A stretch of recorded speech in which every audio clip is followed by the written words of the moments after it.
Good morning, everyone. Please remain standing for prayers by my Deputy Chaplain, Pastor John Funnell, before we start the meeting. Loving and Heavenly Father, we thank you that we can come before your throne of grace this morning in prayer without even appointment. Lord, we thank you that this privilege has been made so because of the unrivaled and complete work of your Son, the Lord Jesus Christ, who left the glories of heaven to be born of flesh, to live a life of poverty, to die in unimaginable pain on that cross, and to rise for our justification. Lord, we thank you that you are a living God, that you came low to raise the weakest of us up. And Lord, we pray that your hand will be upon this meeting, that we will know your presence with us, and that you will give us good conscience as we make decisions. Lord, we pray, most of all, that thy will be done. In our precious Saviour's name. Amen. Thank you. Please be seated.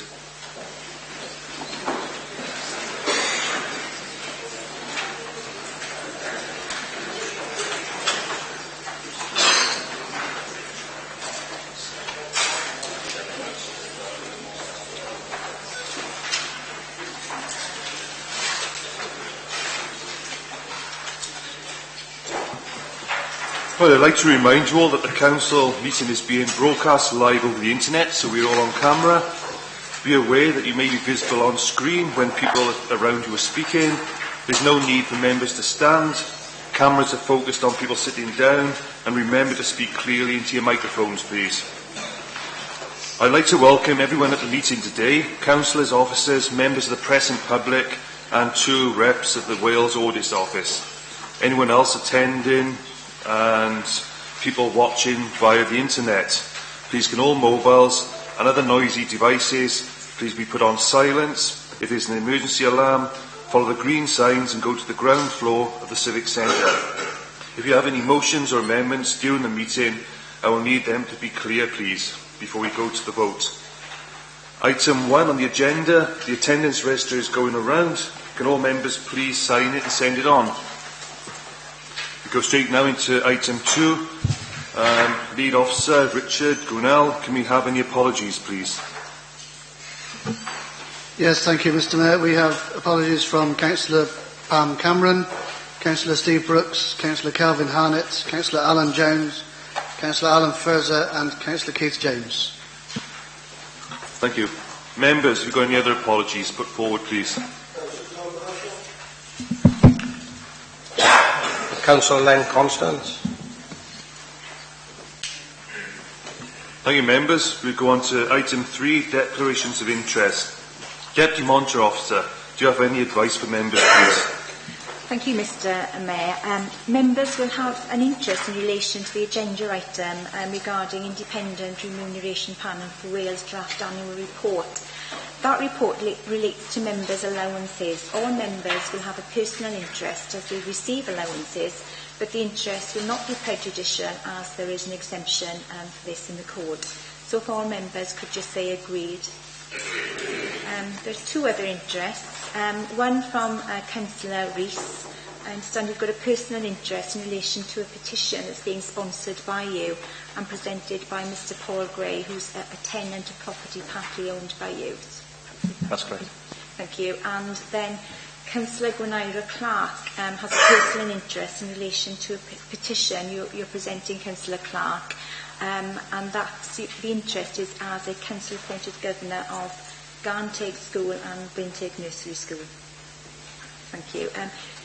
Other members won't have an interest in relation to that petition, as the interest in Councillor Clark arises as a result of her presenting the petition. Thank you, Mr. Mayor. Thank you, Deputy Monitoring Officer. Members, do you have any other interest to declare? If you do think of anything, can you make sure all interests are written on the normal form, please? Right, we go on to item 4, minutes, 22nd of September 2015. Can someone move that the minutes are correct, please? Move. Are we all agreed? Right, thank you, members. We go on to agenda item 5, which is update on actions. Members, the updates on what has been done to implement our previous decisions start on page 27 of the agenda. Are there any comments or questions? Is everyone happy to note the updates? Yeah. Thank you, everyone. They noted. Now we go on to item number 6, which is receipt of petitions. We have 3 petitions today. Councillor Gwynaira Clark, can you come and read out the petition about Victoria Village Primary School, please, and then pass it along to me?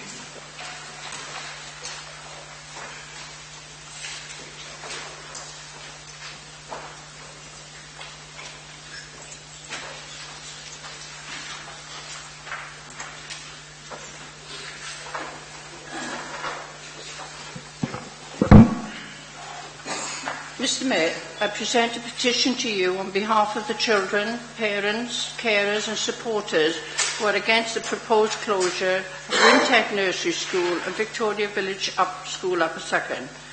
Victoria School is in the heart of the village, a community school with special educational qualities, a happy school where every child is known by their name. Victoria School has maximum numbers, with most coming from the catchment area of Upper Second. Brinteg Nursery, the jewel in the crown of nursery education provision in Torfaen, a nursery in the heart of the community, who also have received excellent Eston reports. Mr Mayor, over 2,000 signatures of support are on the petition, with over 600 on an online petition. We ask that the council members support us in a no closure for Victoria School and Brinteg Nursery. Thank you, Mr Mayor. Thank you. Right, the petition contains 1,424 signatures, and I've been told as well also that it's 587. People have also signed up the petition on social media. Are we all happy to refer it to the Executive Member for Education for him to investigate and report and respond back? Okay, thank you. You, Councillor Gore. Thank you. Right, we've got another petition now. Can we have Carol Jacob down, please, and read out your petition about fracking and pass it along to me, please?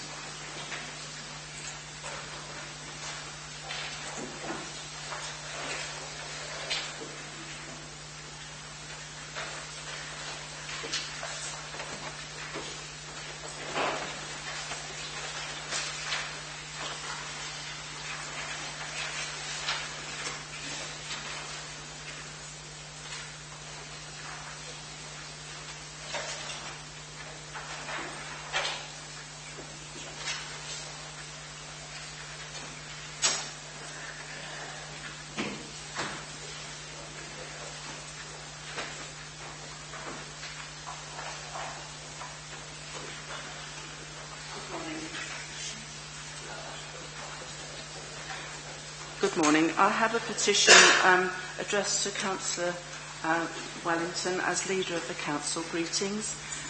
This is from Torfaen Friends of the Earth.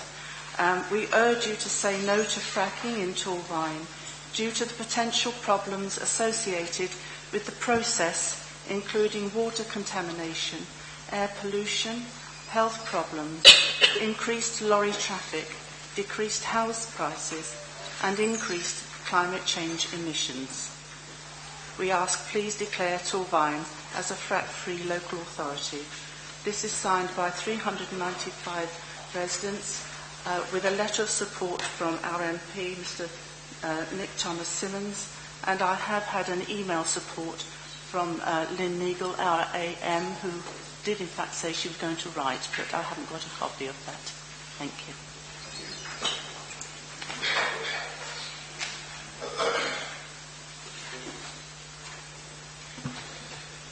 Are we all happy to refer it to the Executive Member for Housing, Planning and Public Protection for her to investigate, report and respond?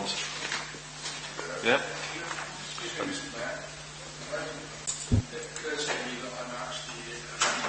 It occurs to me I'm actually a member of Local Friends of the Earth. Can I put that down on my declaration, please?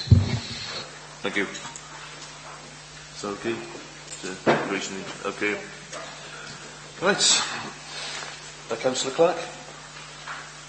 Thank you. And our final petition for the day is from Mr Paul Gray. Can you come down, please, and read out the petition about the Fairwater Shops area and then pass it along to me, please?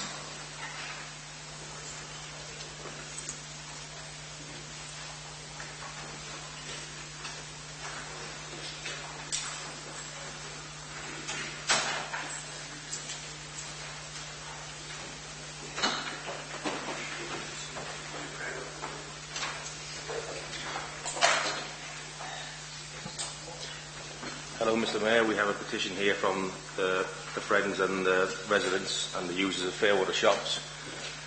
We'd like you to consider the possibility of moving the car park closer to the shops to make it more inviting and safer for the people that use the shops. I have here.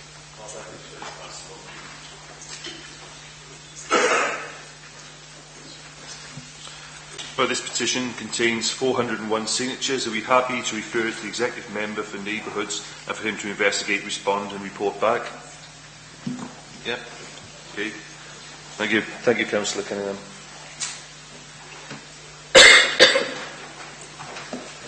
Well, we move straight into item 7, which is public question time. There's no public questions for today, so we'll move straight on to the next agenda item, which is item 8, announcements. Leader, do you have any announcements today, please? Yes, I've got 2 announcements, Mr Mayor. First announcement is about the current independent chairman of Ethics and Standards, Mr Lynn Allman, who's retiring on the 14th of November and therefore has chaired his last meeting on the 14th of October. He was first appointed in November 2007 and has served 2 consecutive terms, after which an independent member must retire. He became chair in January 2014. Over the time of his service, we've seen the introduction of a new code of conduct for members in 2008, which is still in place. The work of the committee has included receiving reports from the Ombudsman as well as helping the Council to develop its own local protocol to set agreed standards of behaviour amongst elected members. Above all, Mr Allman has always stressed that the committee is there to help members understand the code and encourage all members to adopt the highest standards of behaviour so that the public can have confidence in members as leaders in their communities. On behalf of all members, I'd like to thank him for his commitment to Torfaen and to the residents, which we all support. That's the first one, Mr Mayor.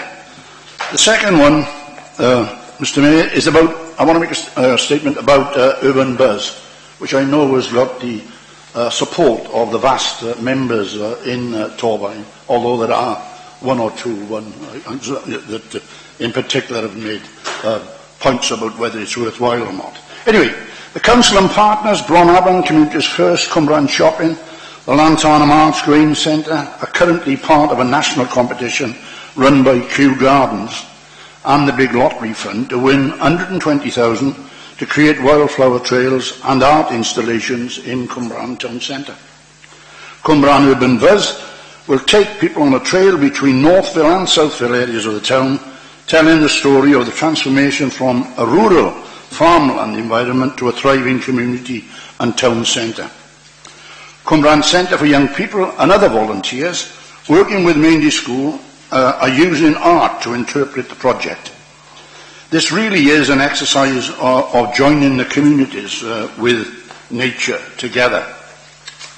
We need your help, that's the citizens of both Cumbra'n and Torfaen, to bring flowers back to the town centre. The project really is a joint effort between local people and organisations in Cumbra'n, where we are joining the communities through volunteers and the public with nature. We've seen during the summer months the wildflowers on the grass verges up through the valleys. Can you imagine Cumbra'n Town Centre looking as beautiful as that? To win, we need as many votes as possible. To make sure Cumbra'n Urban Buzz secures the funding, I would ask the residents of Torfaen to go to Grow Wild UK website or visit Cumbra'n Urban Buzz Facebook page, where they will find details on how to vote. You can also vote by ringing 0808 228 7201. We really do need the support of this borough in order to achieve this, to transform Cwmbran into the sort of scenes that you've seen up and down the valleys this summer. Let me just, behind me, I've got a picture by somebody, Mr. I've got to get his name right. Mr. Bev Harris. And this was inspired by the wildflowers that was on show up and down our valleys. Can I say that we intend to increase those wildflowers? And the object of the exercise is to get flowers all the way from Malpas Pitch right the way up to Blenavon. But I would appeal both to members and to members of the public who's viewing this to connect with Cwmbran Urban Buzz and vote for this exercise. It's a first-class community and schools and youngsters exercise which everybody should support. Thank you. Thank you, Leader. Chief Executive, do you have any announcements, please? No, thank you, Mr. Mayor. Thank you. We'll go straight on to agenda item 9, which is the Torbain Play Service Summer Schemes 2015 DVD. Julian Devin, Play Service Manager, can you present the DVD for us, please? Thank you. Thank you very much. Thank you for letting me come here this morning to do this presentation. I'd just like to start. We all know how important play is for children and young people. And here in Torfaen we offer lots of opportunities for children and young people, which is great. In 2014, Welsh Government placed a duty on local authorities to make sure there was sufficient play opportunities for children and young people. And here in Torfaen we are very proud of the amount of opportunities that are available for these children. We are in the process at the moment of updating what is available for children and young people, which has to be submitted back to Welsh Government in March 2016. So there will be a full list of everything that is available for children and young people. But the most important thing, obviously, we know it is about children, and the key points to this video, really, is the amount of young people we empower and support and train to make sure we can offer play opportunities across Torfaen. We have over 140 young volunteers who come forward and give up their time to offer children play opportunities. Our model of integration, we support all children, low level to high level, to make sure they have the same opportunities to play as mainstream children. Our numbers, we offer over 32 play schemes altogether across Torfaen throughout the summer. Daily attendance is from 1,600 to 2,000 children per day attending these play settings. And overall, all these young people who give up their time, they're all trained and getting recognised qualifications to make sure they've got the necessary skills to go forward and offer this great opportunity. So I will just start the video now. If I can, to apologise.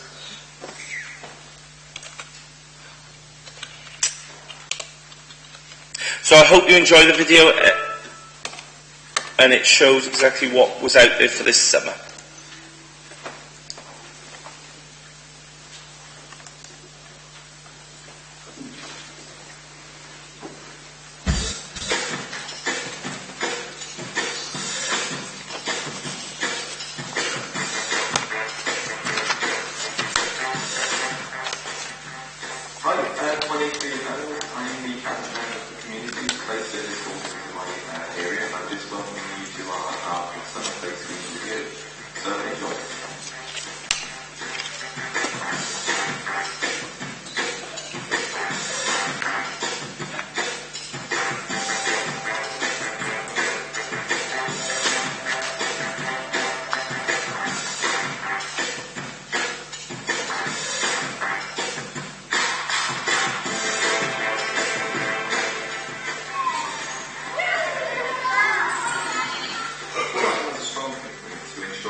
In Torfaen, the level of play provision we provide is outstanding. With 32 place team from the local authority, 7 Wycombe Run Community Council, catering for all children in Torvine. The level of provision is unparalleled. I worked as a play worker when I was younger, so I've got an understanding of just how much benefit it has for young people, and an understanding of how valuable it is as an experience for you as a play worker. So to be working with Julian in the place of this is outstanding, really. My name is Gemma, and I'm a junior. I went to play team, and I volunteered 2 days a week. Tuesday and Thursday, and I enjoy it with my staff. Hello, my name is Kate, and I'm from London. I volunteered last week, this time. Then after that, I done the job for my play. Then, now I'm doing my fellowship, studying my pathway level 2. I enjoy working on play service. Give me a massive phosphorus boost. Love all the people I work with, and I have to work with something more in the future.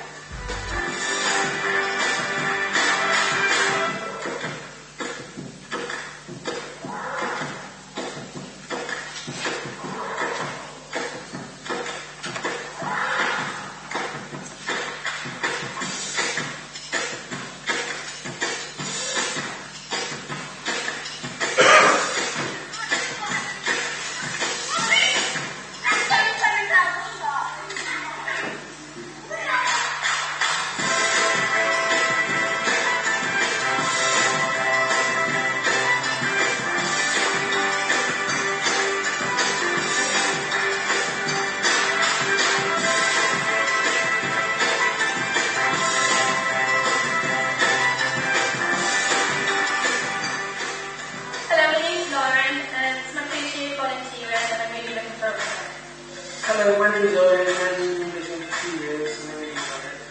Hello, I'm Max. I've done play team for the last 2 years now. I've been a volunteer, and it's helped me because it's made me realise what I want to do for the future, and it's also pushed me because I've got the qualifications to go for these jobs in the future. Hi, I'm Rob. I was my second year volunteer at play team. Last summer, I realised that it brought my confidence, and it's made me realise now that sometimes in the future I could probably work with kids with disabilities or with experiences. Hi, my name is Brandon. I've been working with the play team for about 4 years. I've volunteered for 2, and I've been getting different qualifications from play team, which is going to help me in the future. My name is David Yo. I'm the Executive Member for Education, and I've been asked to say a few words about this year's play scheme. I'm happy to do just that. Once again this year, the play scheme operating has proved to be wonderfully successful, and of course, without the play scheme workers, those youngsters who support the whole thing, it wouldn't be that successful. The skills and experiences that these youngsters pick up during their time with us are invaluable. Over 140 people this year, for example, have gained accredited qualifications in both play work and indeed safeguarding. Many of the young people that go through the play scheme operation will use the experiences and the accreditation as a precursor to going on into university and or college, and many of them will use that experience and put it to good use in going to teaching, social work and other avenues of that nature. It is with great pleasure that I commend the service and commend the young people who without whom we would have difficulty in supporting this service.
I'm Gemma. This is our first year at Play Scheme.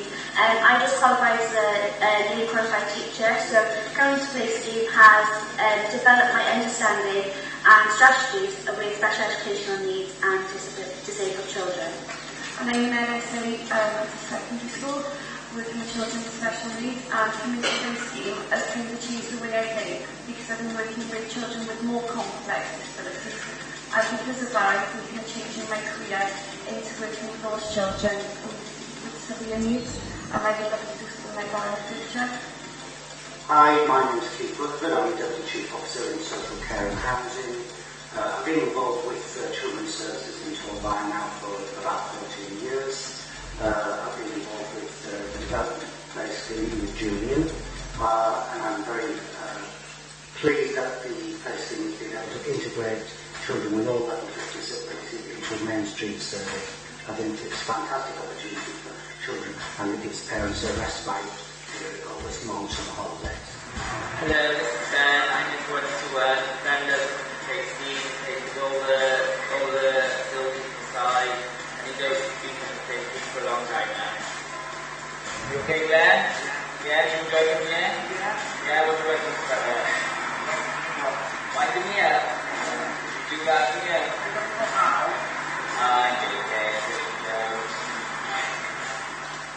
Hi, my name is Declan. I go to Conrad Studio, and I like trying to use the captain food in free time. My name is Abigail. I go to Play Scheme at Conway School. I'm leaving school because I never want to. I'm an open membership. And I love coming to Play Scheme and see my old friends, especially when I'm doing about Constantine. Oh yes, Constantine. I am 17 today. I'm an old pro.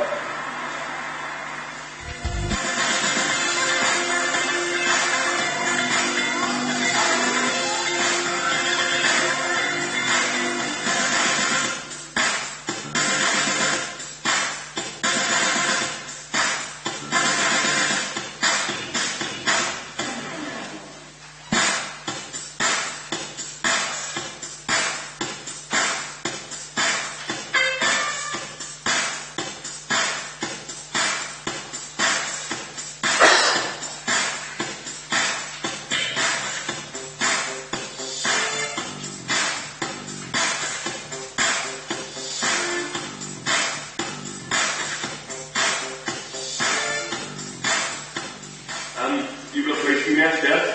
Yeah. What do you enjoy about it, mate? I enjoy listening to Mum. Yes, good man. What else do you like doing?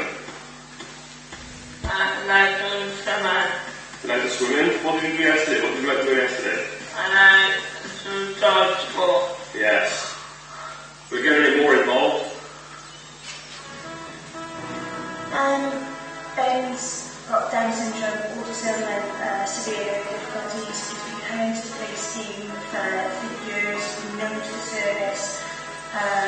They do a lap around at Crown Bridge on a Tuesday. He's able to access that. But he's 13 now and his needs are getting harder. He's becoming increasingly more difficult. And I think I'd like to say that he won't be able to come here anymore. His behaviour has been so erratic. And I get a phone call and Julian was so kind to say that we're going to tailor this to Ben's needs so that Ben can continue to come and fit into the community and the community gets to know Ben, which is important for Ben's future. So I'm very, very emotional about that and very, very grateful for their help and support. And increasingly, like I said, time after time, Ben, it's so difficult, but they never turn us away. They never ever turn us away. They keep on saying, we will continue to have Ben, and that's exactly what they do, and as I say, we tailor it to his needs. Hello, my name is Karen Kingsley. I'm the lead officer for Torvine County Borough Council for Community Safety, which includes antisocial behaviour reduction. I'm in a team of antisocial behaviour reduction officers who work closely with the Play Scheme to all partners, including the police, youth offending services, and many other partners. I think it's safe to say that the Play Scheme provides abstract environment which is safe for children to hang out and meet their friends, rather than be on the streets during the daytime, causing conflict with residents. It's in this respect that I think the Play Scheme offer a lot to creating very cohesive communities, and communities that understand each other's needs from an intergenerational perspective.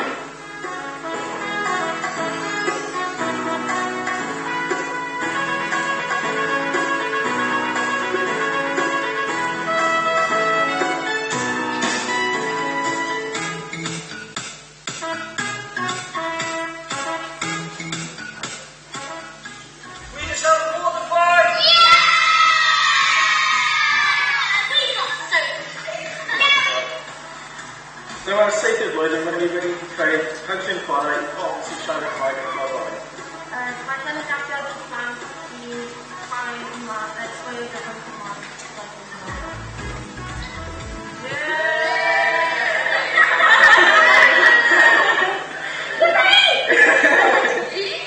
My name is Lorraine Charles. I'm the Health Programme Manager of Flying Stars in School 5.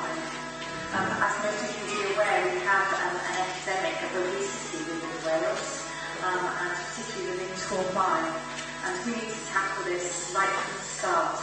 And there's a lot of hard work going on to tackle obesity, but a groundbreaking innovation to working with children to tackle this is the Play Scheme.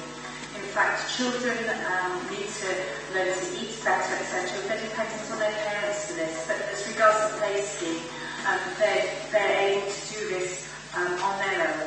The Play Scheme provides them the opportunities to play with their peers, to get involved in activity, and the main thing is that it's fun. So this is something that children are doing in their own time. It's fun and they'd like to continue throughout life. I think the add-on from the benefits of this is also their esteem, their own emotional health, and what they'll go on to do in later life is influenced by this. The scheme is run by a group of experts. It's actually facilitated by young people who also give up their time to promote this. And the knock-on for them is also they're engaging in physical activity. So it's a two-pronged attack really. And obesity is one of the spin-offs, but also, as I said, it's the emotional health and mental health of those young people that is also benefiting from this excellent scheme. Play Scheme affects Jack, helps Jackson in numerous ways. Firstly, he wouldn't cope with school holidays, so by accessing Play Scheme, it enables him to keep his routine. It also allows Jackson the ability to mix with other children, because through the summer holidays he doesn't have any other opportunities for that. How does it affect the family? How does it benefit the family? It enables myself and my wife to do things that we wouldn't normally be able to do if Jackson was with us. Simple tasks like shopping, housework, those kind of things.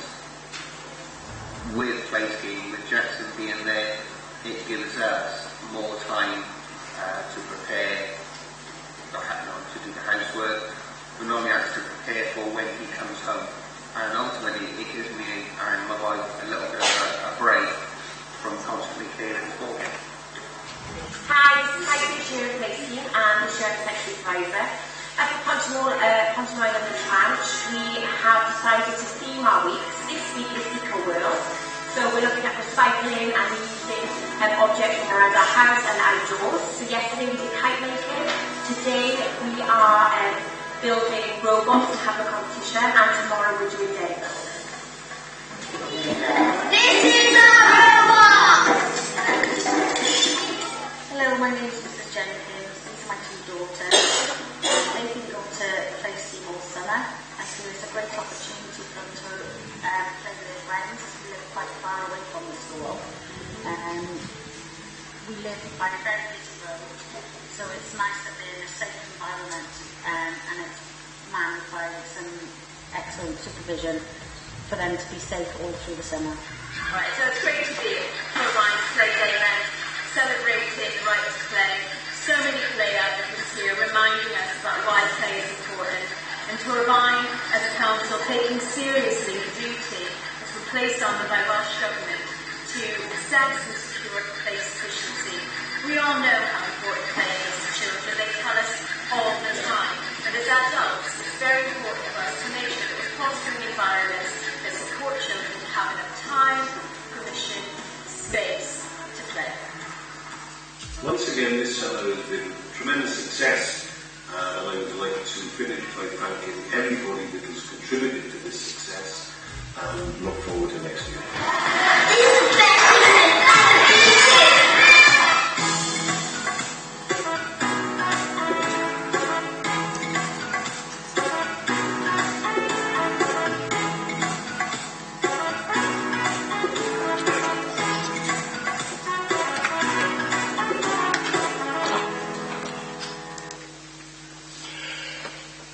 Obviously, I feel you can see what happened this summer across Torvine, and there we have it, really.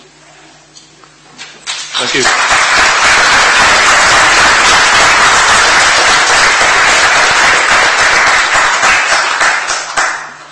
Excellent DVD, thank you. Members, any questions or comments to Julian? Your Councillor Clark, Councillor Jeremiah. So, Councillor Clark. Julian, it's always a pleasure to see you here. I think the presentation you give tells us the story of where you reach into the heart of every community. My question to you is about your funding. I'm sure you must be struggling on many of the fronts there about future funding. Can you give us an idea of what it costs and where the bulk of the funding comes from? I know that members sometimes give you funding, but I feel the work that you do and your volunteers and your staff, we need to look after this, because this is a prime example of how we should be working in our communities with the youth, with the carers. And the message from that parent tells us a different story, doesn't it? The need is there. So I'd like to know from you. Obviously, you're never going to admit that you don't get enough funding. You're too much of a gentleman. But I'm sure you are struggling in many respects. Obviously, funding is a big issue, and our model, how we use volunteers and paid workers to come together, does reduce the cost of the funding a bit. But obviously, we can do that piece of work, but it would be quite a big piece of work. We have funding from different departments, different community councils, etc. But I could get that information to you, no problem at all. But it would take a bit of time to put that together, if that's okay, rather than... Thank you. Councillor Jeremiah. Yeah, I'd like to thank Julian and his staff for the play scheme that they've done up in Wainfell and Brynwood and the Tranche area. It has rejuvenated all the children up there. They look forward to it. We've got an after-school club on a Wednesday as well, and they are doing a brilliant job. I'd also like to thank Ellen Sampson, who does the administration part of it. If there's any questions or any queries, she's always up front and giving you the answer. Thank you very much, Julian. No problem. Thank you. Anybody else got any questions now, any members?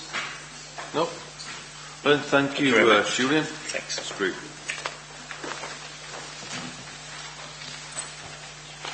Well, we move straight into item 10, which is the Wales Audit Office, Torvine's 2014-15 Annual Improvement Report.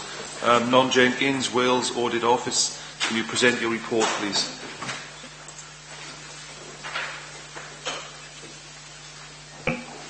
Diolch yn fawr iawn. Thank you very much. Bore da bawb. And as a councillor said to me this morning, yes, it is this time of year again. So apologies for seeing me, but I won't keep you long because I know you have a long agenda and an interesting agenda item after this as part of scrutiny also. But just to reiterate, this annual report, as you know, is a summary of all of the work that we have undertaken as inspectors and regulators over the last year. And you will have seen all of these reports in some form or another in various committees, be it Audit Committee or at Scrutiny. So it's very much a summary, and based on the work that we have done over the last year, and we've worked closely with Estyn and CSIW, the conclusion that the Auditor General has come to is that, and he believes that it's uncertain that the Council, whether the Council is likely to comply with the requirements of the measure, but we will be undertaking a corporate assessment, a full corporate assessment in the new year, probably around March time. So we look forward to meeting with you and gathering your views as to how you feel and view progress having been made here at the Council. And the reasons we have come to that conclusion are set out in the report. Estyn are continuing to monitor the Council at this point in time. I know they're due in soon for their final visit here at the Council. CSIW, the Care and Social Services Inspectorate Wales, have concluded that you improved over the last year, but that you struggled with meeting some of the targets that you'd set yourself. Financial management arrangements were adequate, but again needed to improve some of the reporting that you undertook for members and yourselves in terms of savings as to how you're meeting your savings. And also in terms of governance arrangements around safeguarding and making them more joined up and cohesive so that everybody knew what was going on and that people knew how to deal with those issues. And in terms of waste management service, again, more cohesion needed, and I know that you're working on that, and I think we're coming to scrutiny in December as part of your in-depth look at waste management service and how you can improve that further. And you made good progress in terms of your data quality. I remember sitting here a year or two ago in terms of the data quality, and Councillor Yole was putting forward his views in terms of that. You have improved on your data quality. Some issues to deal with in terms of local performance indicators, but that was a statutory recommendation last year. It is no longer a statutory recommendation for this year. And it came to your last council meeting, you did not publish your improvement plans, the plan that you have set yourself to undertake improvements over this coming year, so during 15-16. That wasn't put forward to council in a reasonably practical timeline, and I know that you took that to council last time. We made a statutory recommendation that you should do so next year, and we have received your comments as to how you're going to be doing that. We'll obviously cover that as part of our corporate assessment and see how you're progressing with moving that forward. And again, as I said, the corporate assessment in March, we will come and meet with you, and we're open to any views that you have in terms of progress or other issues that you would want to raise with us. And just to conclude, to thank you really as members and officers for your cooperation and support during the year in undertaking our work. Diolch yn fawr iawn. Thank you. Members, any questions or comments? Councillor Haynes first, then Councillor Evans. Thank you very much, Mr Mayor, and thank you for a comprehensive report again. Just a couple of sort of questions, comments and some assurances really. In 6.3, or you mentioned this corporate assessment. When was the last full assessment carried out for Torfaen?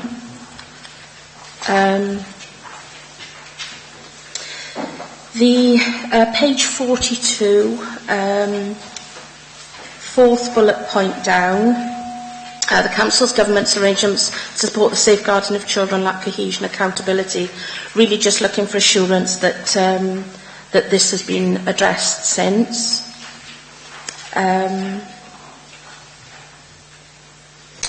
Then over onto page 48, there's a line in point number 20 that said the Council did not routinely report on whether the financial savings achieved were in accordance with the original proposals. Again, just looking for assurance that that's been dealt with moving forward. Over on page 52, in point 35, it notes that the Council had identified an executive member responsible for safeguarding, but had not introduced effective mechanisms to ensure all safeguarding issues reported to this member. That was a little bit worrying, to me, and I'd like some assurance really from the exec member that is now happening if possible.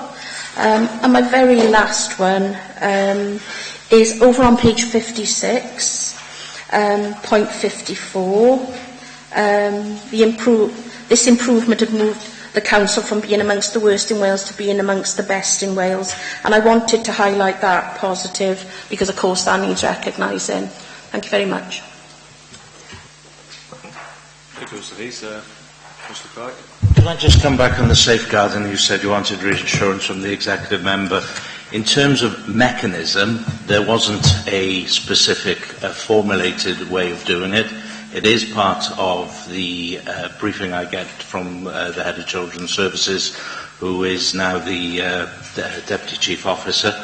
But I can assure you that even though there is no formal mechanism, within the knowledge of that officer, within 5 to 10 minutes of him knowing it, I knew it. He would phone me, actually all over the world on some occasions. He wasn't aware I was on holiday, but I can assure you that any issues I was made aware within 5 to 10 minutes of that chief officer knowing. In terms of safeguarding as a council, certainly since I've been the executive member, we had a number of member seminars on the issue, and we have specifically arranged training, which sadly not all members have been able to attend at the moment. We've done 3 training sessions on safeguarding, and that's through the corporate parenting, and Councillor Mills was one of the champions for that. And we hope to mop up, is a horrible expression, but mop up the remaining members at a time to suit them. So we are addressing it. Thank you, Councillor Clark. Non, would you like to come back in with anything? Thank you. Yes, I'll come back on a couple of the points, particularly the one on the corporate assessment. The corporate assessment programme is a 4-year rolling programme. So all authorities, we undertake a corporate assessment at all of the local authorities over that 4 years. It happens to be Torfaen's turn this year. And again, we're looking into the future because obviously the new Future Generations Bill is coming to force soon. We'll be looking as to how we then undertake our new duties and our new legislation in the future in relation to that. So things may change in the future, but for now we are undertaking the corporate assessment here in Torfaen this year, and next year is the last of the 4 years of the corporate assessment.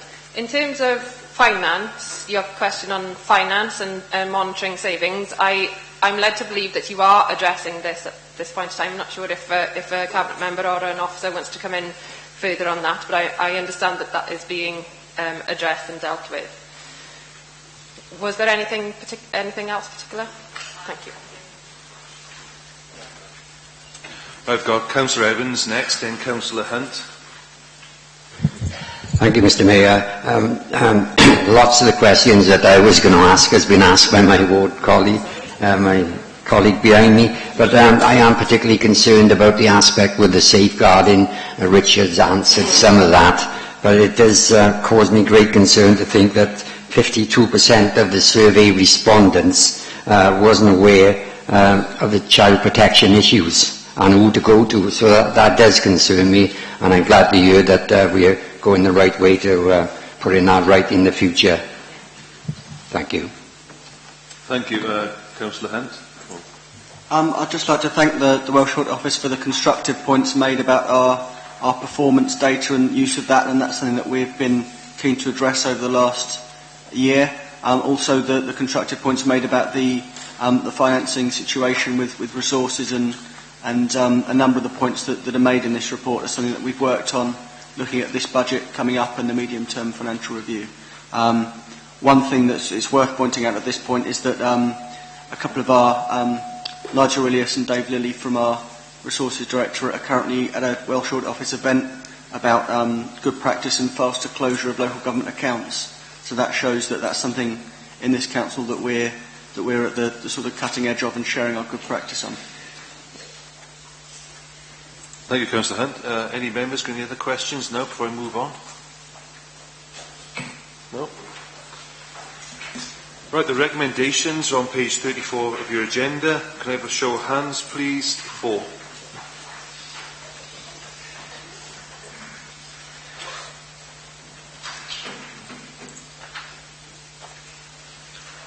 Right, that looks like everybody. Thank you. Right, thank you, members. We'll move straight into item 11, which is the Council's 2014-15 Annual Performance Report. Alison Ward, Chief Executive, can you present your report, please? Thank you, Mr Mayor. Clearly this report follows on from the report that Non has just given to us. In October of each year, the Council has to produce an assessment of its performance for the prior financial year. So just important to point out that this report relates to 14-15 and not to 15-16, the year we're currently in. The guidance published by Welsh Government requires us to report on specific details about our progress, and these include where we are against the objectives set in our corporate plan, where we are against our agreed 2014-15 budget, how we have fared on the outcome agreement which we undertake with Welsh Government, our performance against national strategic indicators and public accountability measures, so how we measure up against other councils within Wales, and any external inspection and regulatory reports that we receive during the year. So very much this is a match to the report that Non's just presented to you. You have a very full appendix to this report, and the Chief Officers obviously can pick up any detail that you want on any of the services. So if there are any questions on that, I'll bring them in as appropriate. In terms of our self-assessment for the 2014 performance, I'll go through that now. I wanted to say before I do that, though, that self-assessment is becoming increasingly important in the Council as a tool for measuring how we are doing, looking at ourselves, assessing ourselves and being and understanding our performance without waiting for others to come in from the Wales Audit Office, from any of the regulatory bodies, and tell us about our performance. And I think that's an important culture change that is increasing in the Council year on year. I think Estyn obviously gave us a wake-up call, and we've learnt an awful lot about self-assessment through working with the Recovery Board. Now we've expanded that approach right across all of the departments of the Council, and Councillor Clark and Councillor Hunt and I have met with each of the Chief Officers to go through their self-assessment of their service and really gone into detail and challenged some of the things that, some of the assumptions that have been made about performance. So just wanted to say that as a kind of preamble to looking at the self-assessment for this past year. So in terms of that self-assessment, we've made good progress in 2 of the 10 selected improvement objectives from the corporate plan, and those are around support and protection of vulnerable children and delivering efficient and effective waste and recycling services. However, there are 10 and another 7 of those we self-assessed that we have been slower than we would have liked in achieving the improvement we wanted, and that is around educational attainment, educational provision for 14 to 19, ensuring learning for all children and young people is exclusive and accessible, ensuring children are safe, ensuring the range and quality of social care services is appropriate to meet people's needs, promoting people's independence and improving access to social care services. So those 7, we have made progress, but we would have liked to have done better. And we have assessed ourselves as being unsuccessful in one of our improvement objectives, and that is around ensuring people's needs are assessed in a timely manner and the care provided is appropriate. So looking at the overall picture, we've shown either improvement or constant performance in 58% of our stated indicators, and we've exceeded or been within proximity of the target in 61% of our stated indicators. In terms of budget, we were able to achieve an underspend position at the end of that year, which enables us to allow service areas to carry forward budget, so to manage change and manage improvement. And I think that is quite an achievement in the current situation. In terms of the outcome agreement with Welsh Government, upon which we get £1 million worth of grant funding, we achieved 100%, so we got the full amount of funding. In terms of our reported performance against other authorities in Wales, we've improved in more areas than we did last year, and of the 43 indicators we reported, our performance improved or was maintained in 22 and declined in 19, and in 2 further measures we couldn't set a measure to compare. I think it's important to realise that this improvement report is set against significant budget reductions. We still have to improve. It's not an excuse that we have less money, but it does make it more difficult to achieve improvement in a situation where resources are constantly shrinking, and we have, frankly, less staff to deliver the same amount or more service, set against the pressures of expectation from both Welsh Government and from the public. Members will know that Estin are coming back in November to do their final inspection. We had another positive set of GCSE results in August of this year, and we are hopeful, but obviously not complacent about the outcome of that inspection. Non has mentioned our corporate assessment, which is due to take place, we believe, in March of next year.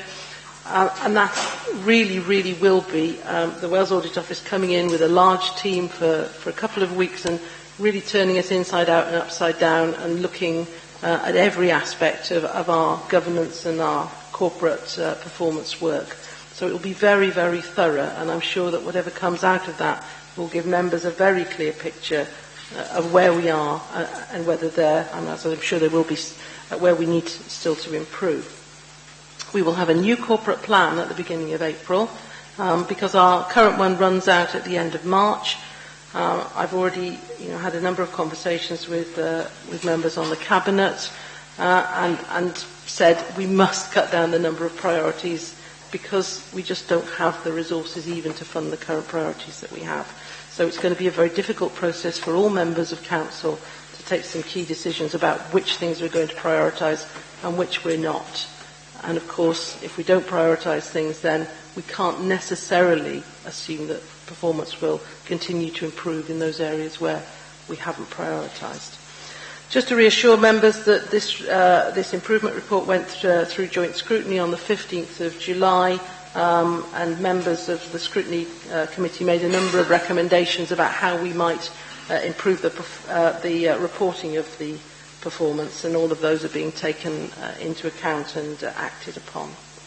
So, members, as I said, there's a lot of detail in the appendix. The Chief Officers are here to answer any questions specifically about the services. If there's anything about the way we monitor or measure performance, Tom Roberts, I'm sure, will be able to help you with the detail of that. Thank you, Mr. Mayor. Thank you, Chief Executive. Members, any questions or comments? Councillor Hunt.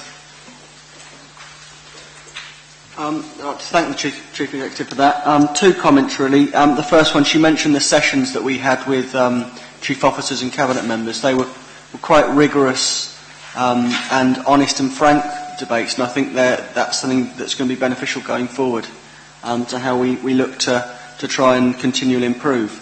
The second comment, really, is one about financial context. I think local government across Wales, and I'm not just talking about Torfaen here, sometimes gets a bit of a bad press when talking about improvement.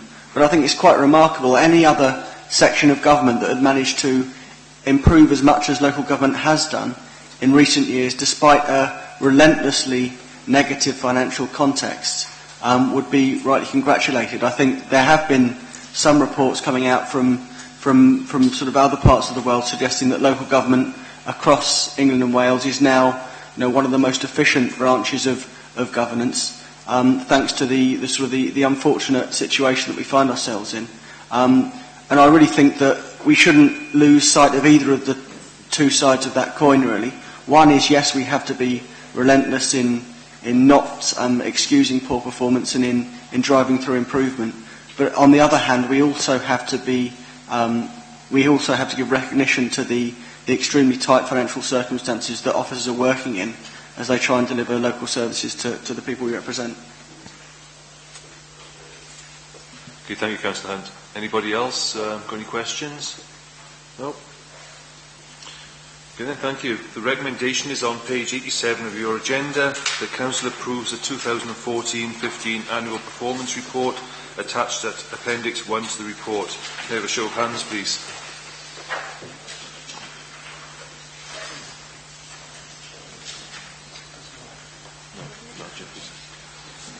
Right, thank you. Can I have anybody against? And anyone abstaining? Okay, thank you, members. The recommendation is agreed. Right, we move on to item 12, which is Torvane Local Development Plan, the LDP Annual Monitoring Report. And we've got Robert Murray presenting the report from Neighbourhood Services. Can you present the report for us, please?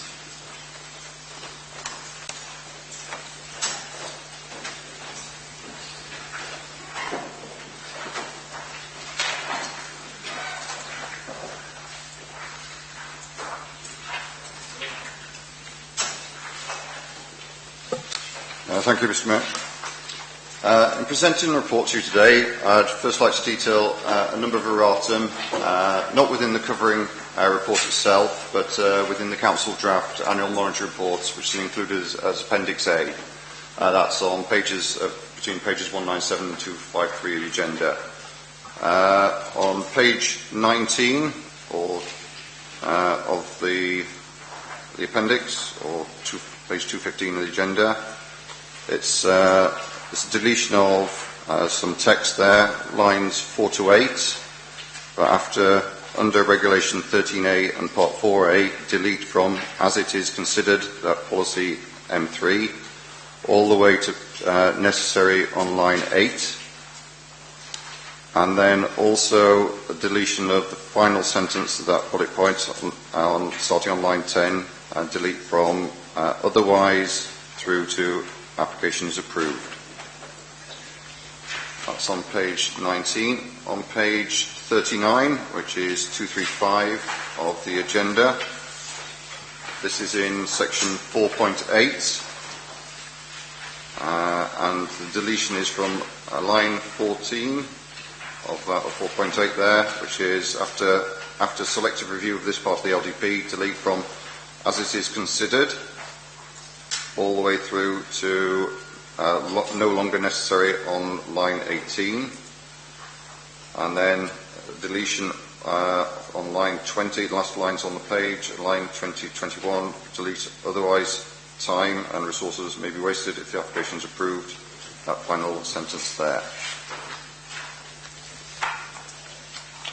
The final one is on page 47 of the AMR, or page 243 of the agenda. This is in table 4.5. In the second box down on the right, the figure of 150 should be 109. And the following line, the figure of 15 should be 56. And in the fifth box down, the same table, rather than 27.6 dwellings per hectare, the figure should be 31.9. So, with those corrections, the report is to present to you the Torvine Local Development Plan Annual Monitoring Reports 2015, which the Council is statutorily required to produce every year to monitor the progress and delivery of the Council's Local Development Plan. Significant work has been carried out in delivering developments, and the plan is considered to provide a sound strategy for promoting growth and regeneration opportunities within Torvine, albeit somewhat slower than expected due to prevailing economic climate. So the report is presented to you with the corrections to the AMR outlined earlier, and subject to these being included, present the recommendations to you detailed on page 185 and also 195 of the covering report. Thank you, and I'm happy to answer any questions. Thank you, Mr. Mayor. Thank you. Members, any questions or comments? Councillor Moby. Yes, thank you, Mr. Mayor. This is a very long report, very comprehensive, an awful lot of work has gone into it, and the officers, I think, need to be commended for that. I think one of the things about it which disappoints me is the statistics which Robert referred to in relation to affordable housing. Although the corrections improve the situation, a little bit. We're still only talking about a relatively modest number of houses built during the previous year, and too few of those, I still contend, were affordable. That does, I suppose, reflect market conditions, and hopefully those things will improve in future. I think it does mean that as a council we ought, when monitoring these reports on an annual basis, or prior to that perhaps, try and make sure that our priorities in terms of making sure that there is sufficient housing of an affordable nature for those who need it is given greater emphasis. There are a couple of things in the monitoring section which I would like to also make comments on. The monitoring section on page 42 of the main body of the report, I think it is. It's the section 4.9, table 4.2, which goes on for a few pages. On page 42, there's reference there to H2/3 to Pontypool College, Cwmaniscoy, proposal for 140 dwellings, and the suggested action is to write to Coleg Gwent to ascertain if they're now looking to bring the site forward within the plan period. I'm not opposed to that action, but I think we ought to be fairly critical, really, of the college in that regard, if only because a promise made in relation to release of the football pitch for the Upper Race Football Club to the local member and indeed to other members some time ago has not been fulfilled, and at the moment there's no intention, seems to me, of the college actually making that promise good, or making good that promise. So I would like that letter to indicate that we are concerned that that promise ought to be pursued for the benefit of the community as quickly as possible. Appreciate, of course, that the changes to the post-16 arrangements may have been a factor in not being able to bring that forward as quickly as possible, but all the same, I'm sure the college could respond more urgently than it has so far. So I'd like to suggest that that is the tone of that letter, shall we say. And then in respect of, on the next page, I think it is 44, T11, North Torvine Highways Improvements. I joined this council in 2004, and one of the priorities then was improvement of the A4043. And I thought, oh, good, that's going to happen. It's necessary from a point of view of ensuring that the loss of population, the loss of industry from the north of the borough is reversed, or at least checked. And 11 years on, although some work has been done, we haven't really got beyond Pont Newydd, have we, in terms of improving that communication, and I would like to see a greater emphasis on that. Again, I'm not opposed to the action being suggested, but I would like urgency to be given to that, because that seems to me to be a key to economic regeneration within the north of the borough. It may be that city regions will help with that particular issue, but however it comes, I would like us as a council to be pursuing that with greater vigour than we've been able to. And I would like the comment to reflect that. Thank you. Thank you, Councillor Moby. Councillor Haynes. Thank you. Just being a little bit parochial here. Page 238, I believe. H1/2, the former police college and the adjacent land at St Giles. The action states that we are continuing negotiations to arrive at an acceptable scheme for this site. I've seen the revised plans. The original plan was to have a second entrance into this plan, and of course it's being broken down into 3 stages. It doesn't look like the developers are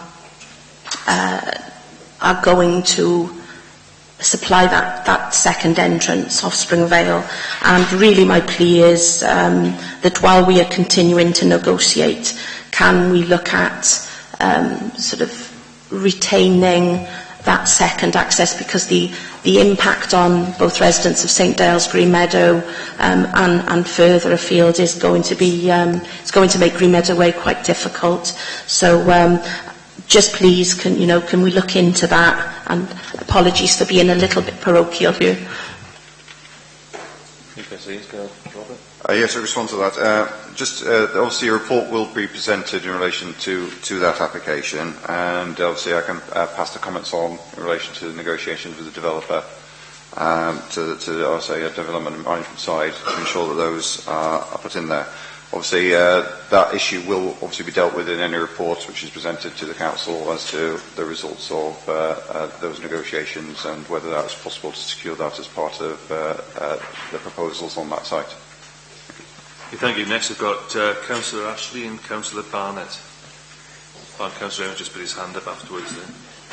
Councillor Ashley? Yeah, I was looking at the sustainability appraisal. You would expect me to look at that, and I have done.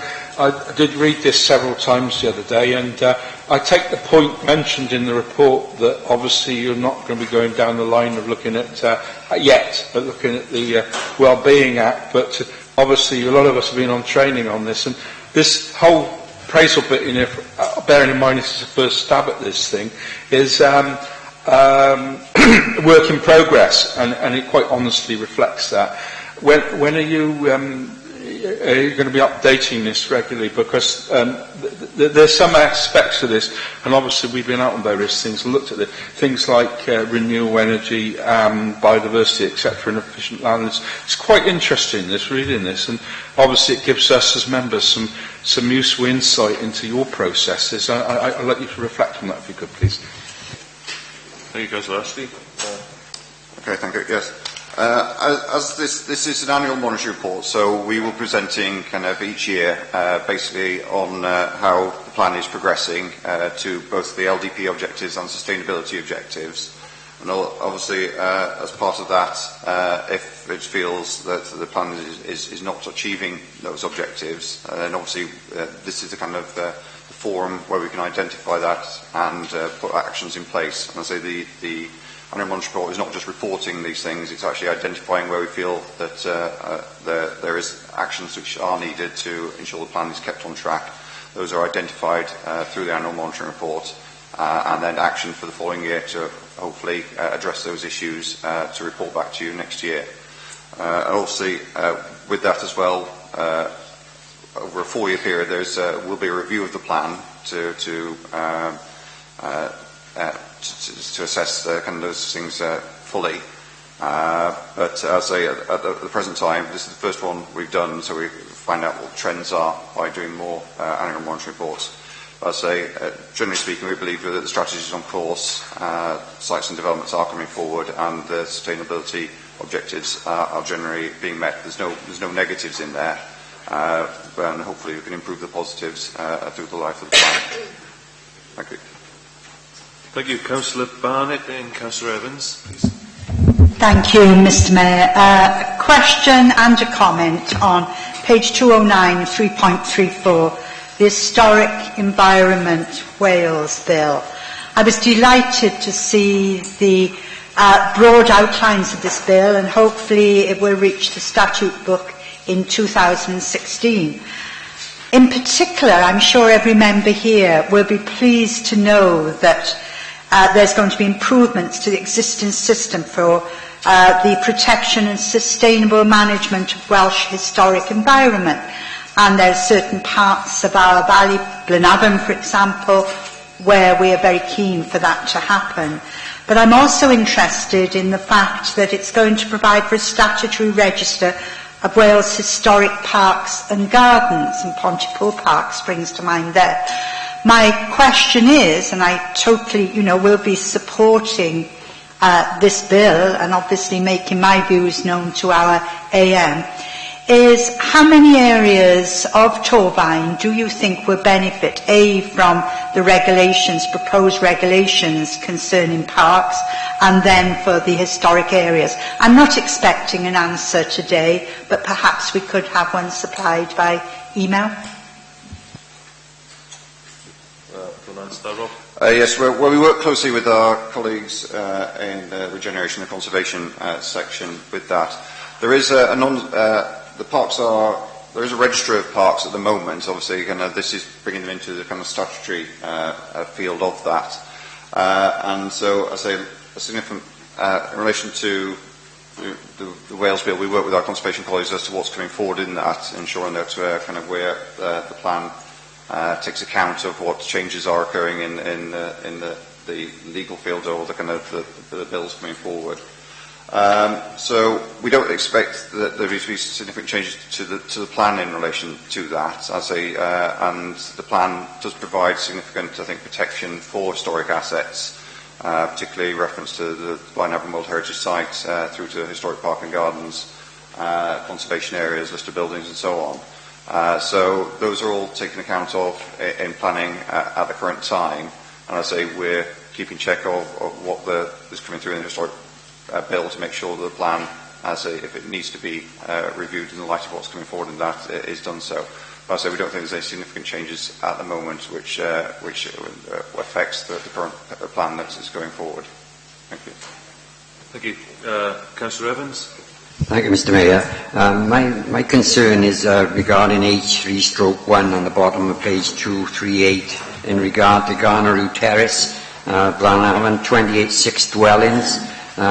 You'll appreciate that this is an important, large area approaching the Garn Lakes and Blaenavon Heritage Town, and it's being used as a dumping ground, and I'm really concerned about this area, and perhaps we can try to encourage more conversation with the developers there to get an end use there. Yes, there is a current approval which I think was being granted with this subject to a section 106. Workers continue to try with the developer there to look to bring forward their approval. Obviously, I think due to the time that's elapsed, a further kind of recommendation would have to be done with that.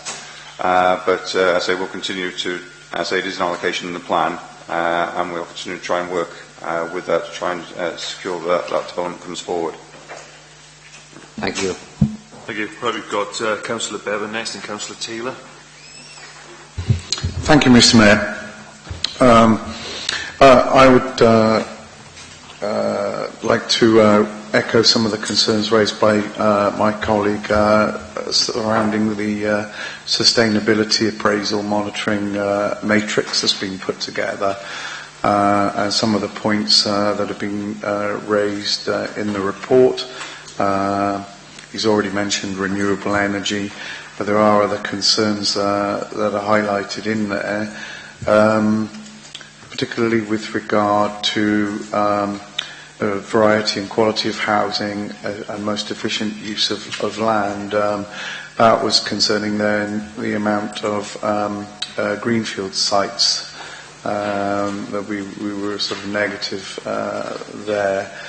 But you've got a report that this is expected to improve in subsequent years with higher levels of brownfield development. Given that developers have historically been reluctant to take up a lot of brownfield redevelopment because of potential additional costs involved, how are you planning to deliver that going forwards? And also the other point that I wish to raise was more of a local point with regards to my ward. In the report, the Aneurin Bevan, or the Health Trust, has got no appetite at the moment for pursuing the original planning application that was submitted for another 400 odd houses to be built within the grounds of the Llanfrecfr Specialist Critical Care Centre. Given that we are slightly behind on target for the number of homes to be built within Torfaen, I would welcome your feedback on that. And obviously, 400 homes not being developed is a significant number. So, thank you very much. Mr. Mayor, if I might take advice, I am a member of the Iron Bevan Health Board, and therefore declaring that interest. If you want me to leave whilst that matter is discussed, I'd be happy to do so. Thank you, Mr. Mayor. I think that your interest has been noted as a personal interest, but in my view, it's not prejudicial, so you can stay and participate in the discussion. Thank you. Do you want to reply to that then? Yes, I'll deal with the brownfield aspect first. Obviously, the plan, we're looking to bring forward all the allocations which are in the plan, both brownfield and greenfield. The mix that was decided upon was basically as part of the overall strategy to ensure that we got the appropriate amount of housing in the right locations.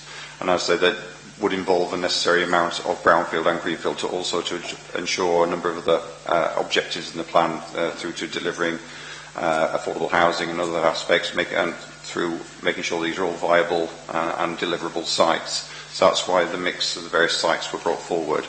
There's a number of brownfield sites in there, and obviously we're ensuring that all sites are brought forward as part of this.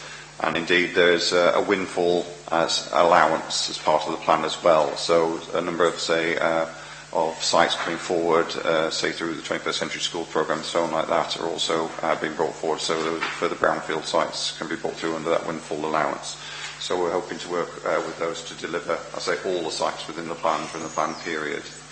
In relation to, particularly in relation to Land for Grange and Strategic Action Area 7, we've identified the actions on page 41 or page, I think it's 237 of the agenda. I think we are disappointed that the housing hasn't yet come forward. There have been delays, obviously, in delivering the specialist and critical care centre on the site, and I think there's basically trying to get that sorted out, I think, has been the Health Board's kind of main priority on the site, which I think regrettably has led to a bit of delay on the housing as well. We are trying to encourage them, because I don't see any reason why the housing can't come forward, or has to wait for the overall specialist critical care centre to come forward before that housing comes forward. So we are encouraging them, and that's we have the joint housing land availability studies which are done each year, and we in contact with them regularly to encourage this site be brought forward. So it is part of our allocations, and due to some other sites obviously being delayed, we'd hope that that one could come forward and kind of release some of the housing needed at an earlier stage rather than later in the plan period. Thank you. Thank you. Getting conscious of the time now, so you've still got quite a large agenda to go through, so I'm going to take Barry Taylor's question next, and if everybody's happy, we just move on then. Chair, thank you very much for this report, a very comprehensive report, and no end of areas want improvement. But I've got to thank Councillor Morby. He said a lot this morning, especially about North Torfaen highway improvements. I think this is long overdue, and I think this should be looked at, because, to bring investment and anything into the north of Torfaen, we must have improvements. So thank you very much on that. Yes, I'll take those comments back, and also we'll liaise with our engineering colleagues to see where we are in potentially securing funding for these schemes. So they have been identified, and we'd like them to come forward to encourage that development, and find out exactly what the progress is in relation to those. Thank you. Right, the recommendations are on page 195 of your agenda. Can I have a show of hands, please? Everyone who's for?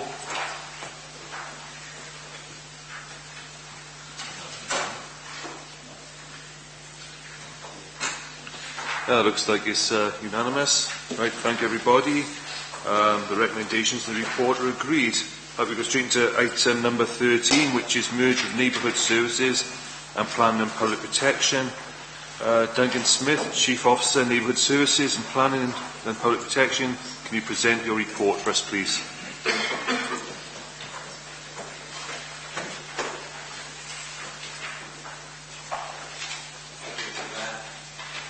I will be brief.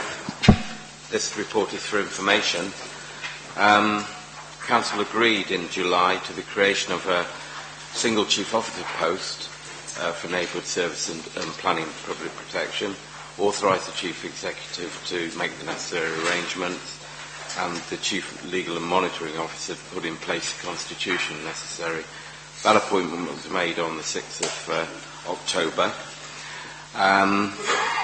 Over the past 9 months, as interim Chief Officer, I've introduced the management arrangements that are outlined at the top of page 258, and they will continue for the time being.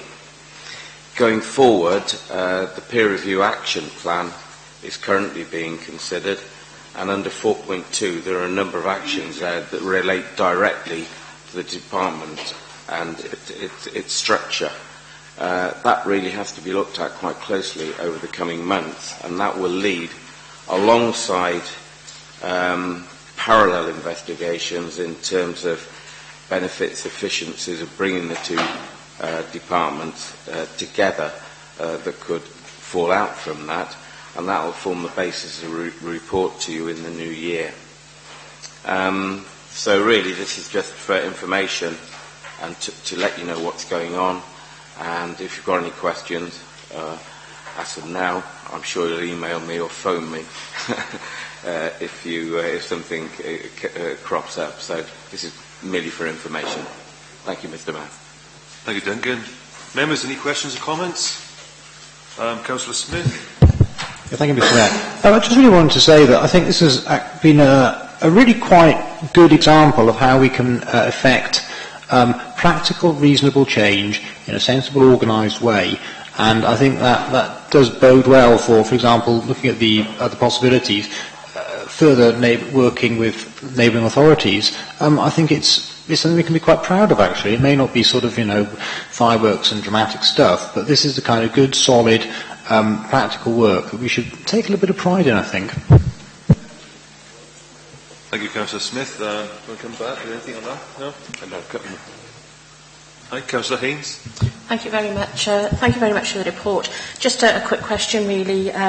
Is the leader looking to commit to also merging the executive member portfolios in the same vein at some point in the near future?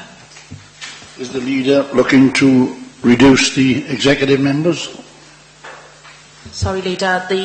The merger of neighbourhood services and planning and public protection into one portfolio, are you in the same vein going to look to do that with the cabinet portfolio so that you have one cabinet member over that now new one merged department? That's up for discussion. You'll know that there's a cross-party peer review working party that is looking at all aspects in relation to joining these two departments together, and I'm sure that'll come out in the wash. Thank you. Anybody else got any questions or comments before we move on? No? Okay. Thank you. The recommendation is on page 260 of your agenda, that members note the content of the report. Can I have a show of hands, please? That's 4. Everybody again. Yes, unanimous. Thank you. The report is noted. We go straight into item number 14, which is the review of contract standing orders and changes to the Constitution. Andrew Maisley, Head of Procurement, can you present your report, please?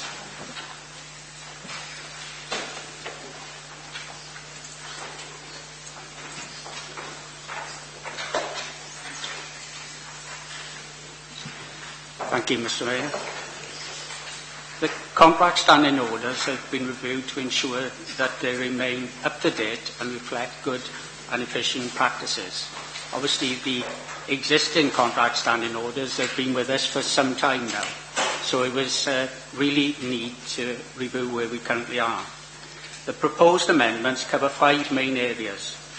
The first area is obtaining tenders, and that is really the financial thresholds and the processes for obtaining quotations and tenders. The key change that's been proposed is recognising the importance of the Sell to Wales website.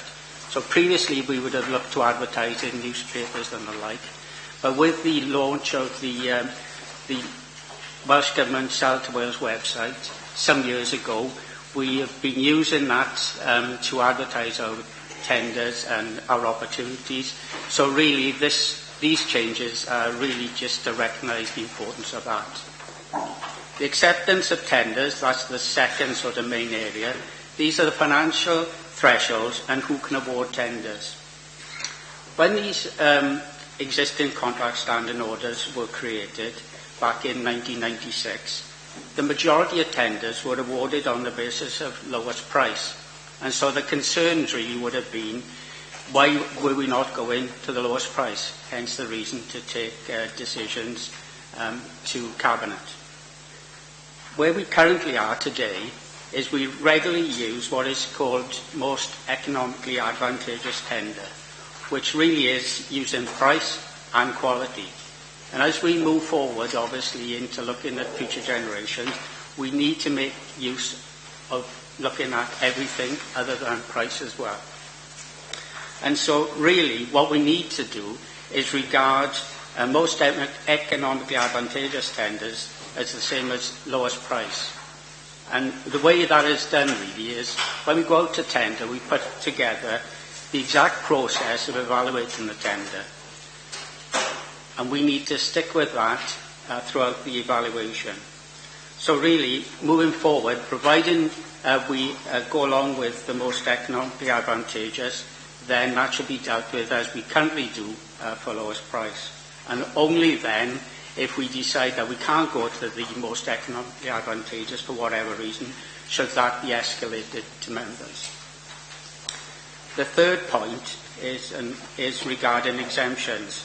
These are the financial thresholds and who can give agreement to exemptions to contract standing orders.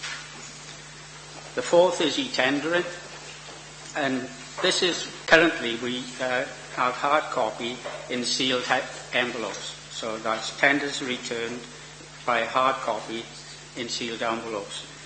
And really, anything over £40,000 needs to be opened in the presence of a Democratic Services Officer. Now, we need to move towards using electronic tendering as our main method of obtaining tenders. And we need to do that without needing to seek exemptions. So these amendments actually just modernise the way we do things and make things electronic. And really, in order to assist local suppliers, we should do it sooner rather than later, because in the next couple of years, it will become a legal requirement for that to happen. So the sooner we get on to this, the better. And the final main area is the role of the head of procurement, myself. And really, it needs the new contract standing orders need to reflect the role of the head of procurement. Obviously, initially, Torvine didn't have a head of procurement, but since I've been in post, obviously, I've built up various ways of dealing with things. So these proposed changes just regularise what we're currently doing in practice today. So if I move on to consultation, members of the Members' Constitutional Working Party were consulted. They were happy with the proposal, apart from 3 areas where there were some comments. I've addressed those comments and put a formal word in the draft amended contract standing orders, and that should cover those comments. And really,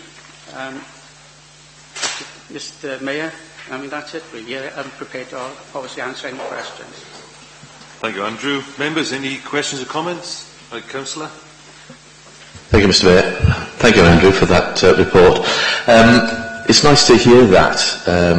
It's a question I've got for you, but I think I'll take that with you later on a personal basis. Some time ago, as you know, a gentleman came to me, to a local businessman, to supply bedding plants. Yes. And I spoke to the gentleman after. He had a very good meeting with you, and you were going to take it forward. And he could supply locally. Nothing was ever done about it. Nobody ever contacted him, and I've spoken to him since, and he said nobody's ever been in touch. So I hope this does change things now, that we're going to pursue this and support local businesses, but I don't want to go into it because you know the situation, and if I could, I'll speak to you on another day on a personal basis, okay? Thank you. Thank you. Any other members? Any questions? Oh, Councillor. Andrew, I'm not pretend to understand all this, of course, but and these systems, then, are they methods of us circumventing the European Directive and the European Journal, where at one time we had to put contract tenders in, and it'd take 1 month of Sundays to get them through, and I know we've solved that problem in relation to contracts and buildings, but does this circumvent those long, protracted issues that we had many years ago through the European Journal? Thank you, Councillor Kinlan. Do you want to reply, Andrew? It won't circumvent it, because obviously that's our legal obligation, but it does allow us to reduce the timescales, and it also reduces the burden on suppliers from having to send us reams and reams of paper. So really what it's doing is allowing us to advertise opportunities, because there was some research done a few years ago where SMEs were concerned about, not becoming aware of opportunities. So since then, really, as a council, we've been advertising our opportunities on South Wales. So what we recommend to any supplier, and particularly local suppliers, is to register on South Wales. It's free, and it allows them to see every opportunity, not just of our own, and that's the important thing, it's of any other public sector body in Wales. And that's key to the performance and safeguarding our local suppliers, is for them to win other opportunities as well. Good. Councillor Weldon, leader. Yeah, I read quite recently in the press by somebody who obviously didn't do their research about us going out to buy black bins. Now I know about the constraints of European Union and what you can and can't do, but to my knowledge there is not somebody in Torvine that actually produces them. But can you just explain briefly, for the purpose of that person that wrote that article, how we arrived at the situation where we purchase black bins outside of the borough? Okay. When we need to buy a large quantity of anything, really, we've got a number of options open to us. Either go out to tender for ourselves, or use some collaborative arrangement that's put in place. And there was one such arrangement in place for those bins, and that was one done by RAP, and they did it really to support Welsh public sector. So they put together a framework particularly for Wales, and we used that framework. So in effect, they went out and advertised in Europe, and it was advertised on South Wales. So anyone who were in the business of producing those sorts of bins would have been given an opportunity to get on the framework. There were no such people who came forward at that time, and we've just used that framework because it was done specifically for Welsh public sector. Thank you, Andrew. Any other members' questions now before we move on? No? All right then. The recommendations are on page 267 of your agenda. Can I have a show of hands for, please?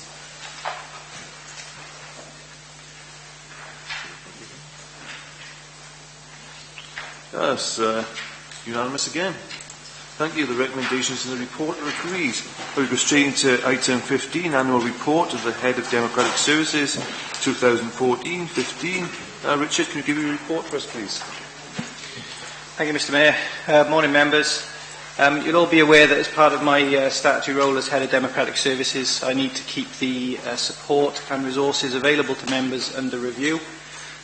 We've tended to do that over the years by an annual report, which I have to then use to determine whether I believe the level of resources to be adequate or not. I've done that over the summer. All of the resources and things that are available to members are set out within the main body of this report. And on the basis of those items, the conclusion I've drawn is that support remains adequate at this time. I have to share that view with the Democratic Services Committee and seek their endorsement. I did that on the 8th of October, and subject to some commitments whereby I will continue to work with the committee around ICT and training, the committee were happy with my recommendation. And as matters of sort of procedural matters, really, Mr. Mayor, I'm then obligated to bring this report to Council for noting. Thank you. Thank you, Richard. Members, any questions or comments on the report? Councillor Hayes. Thank you for the report. Just on the bottom of page, and you can't read it, 292, halfway down that page it says a report on remote attendance also needs to be prepared for Council. Is there any idea of when this report is coming to Council? Not at this time. It needs to be drafted, and I think when we've discussed this with members previously, there's been what I would diplomatically describe as some fairly polarised views as to whether this is a good thing or not. So what I'd like to do is to trial it around a couple of meetings, and then depending on the outcome of that trial, bring that report back to Council. Okay. Any other questions, members? No? Right. The recommendations are on page 293 of your agenda. Can I have a show of hands? 4, please.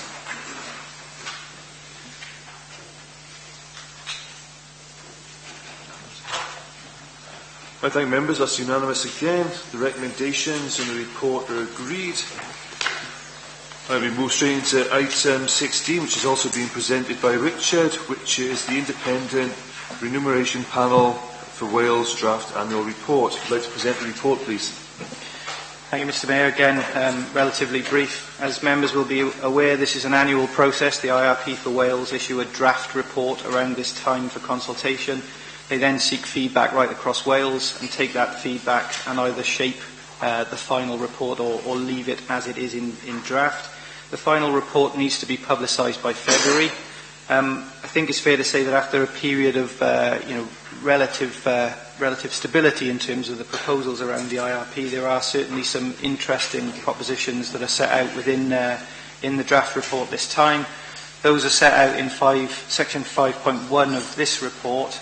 But I guess this isn't about discussing those, it's really just pointing out to members that the consultation is now open and you're all invited to provide your responses to the IRP Wales directly as you see fit. Thanks. Any questions or comments, members? Right, Councillor, and you've got Councillor Moby. Yeah, just a quick one. On the Cabinet salaries and the two-tier approach, did they give any rationale for that? I mean, obviously they say the authority will decide itself, but have they given any guidance on what they feel are, more important Cabinet posts than not? They don't give any guidance on what are more important Cabinet posts than others, and I think it's fair to say that across Wales, no two Cabinet posts are likely to be exactly the same. They do say within the report that this is based on the consultation that they've done as part of the build-up to this report, and there are some paragraphs within that give the semblance of the reasoning behind it. I'll leave it up to you to draw your conclusions as to how robust that is. Thank you. Councillor Moby.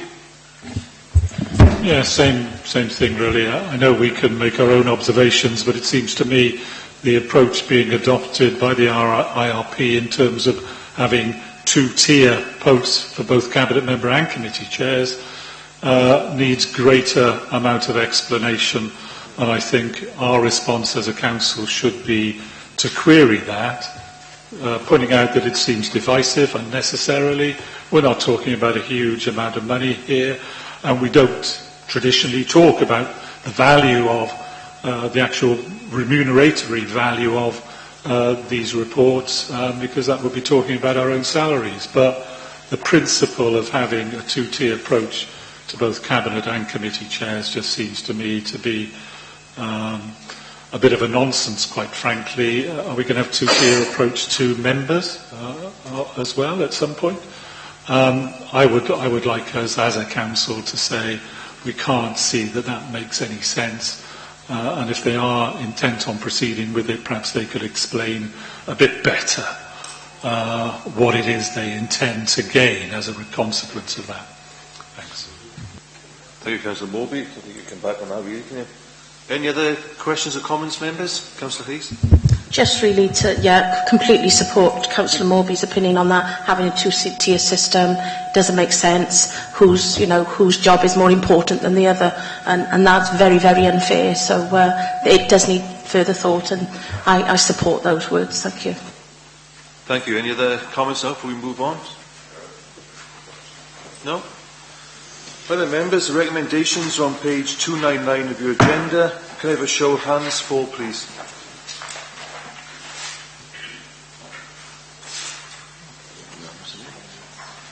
Right, that looks like everybody against. That's unanimous. Thank you, members. The recommendations in the report are agreed. Now we go straight on to agenda item 17, which is motions on notice. We have 3 motions for today. So we start off with Councillor Hunt. Can you present your motion, please, which is shown on page 301?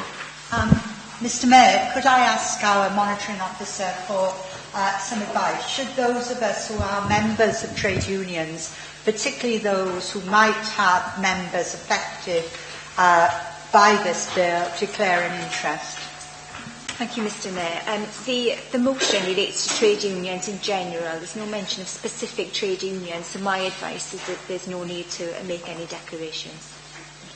Thank you, Deputy Monitoring Officer. Councillor Hunt would like to proceed with your motion, please. Okay, my motion's on the trade union bill. I'll start by reading it.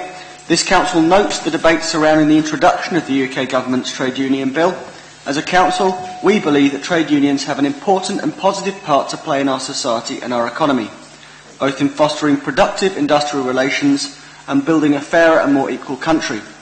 We believe this is an important issue for the Council as we strive to retain a productive council-trade union relationship in the interests of both service users and our workforce, something which this bill risks undermining. Union members working for this Council play a vital role in the education of our children, caring for older and vulnerable people, keeping our borough tidy and providing many of the services that are vital to our communities. Most of them are paid very modestly for the work they do, and they deserve our respect, especially after years of real terms pay cuts and ever-increasing workloads. Yet, instead of seeking to build a fairer deal for these hard-working public service servants, this bill attacks their rights and the rights of those who represent them. We believe the proposals in the bill are counterproductive, vindictive and socially divisive, and constitute an illiberal attack on democracy and fundamental freedoms, as was noted by MPs of several parties in the recent House of Commons debate on the bill. This Council therefore resolves to oppose the introduction of the Trade Union Bill 2015, urges the Government to abandon the bill and instead make a commitment to work in partnership with the trade union movement to achieve a fairer society. Just very briefly talking about it, this bill, it's quite clear that it's not about better industrial relations, it's about point scoring. Does anyone really think that the problem with Britain today is that ordinary working people have too much power or too much money? To make clear, the vision that we think of when talking about this isn't one of Cuba or any other sort of socialist sort of state. It's one of a country like Germany or one of the Scandinavian countries where workers are represented on the boards of large companies and where there's a productive and very sort of respectful relationship between employers and trade unions. If you pass this motion today, I'll submit the motion to the Parliamentary Committee's inquiry on this bill, and we'll make clear going forward as a council what our thoughts are on the issue. Thank you. Can I have a seconder, please? Thank you. I don't need questions or comments, members, on this motion. Councillor Rees. I'm fully supportive of the motion put forward by Councillor Hunt, and I'm also fully supportive of recent comments made by Graham Smith. Well, the Graham Smith who is the leader of the Scottish Trade Union Council anyway.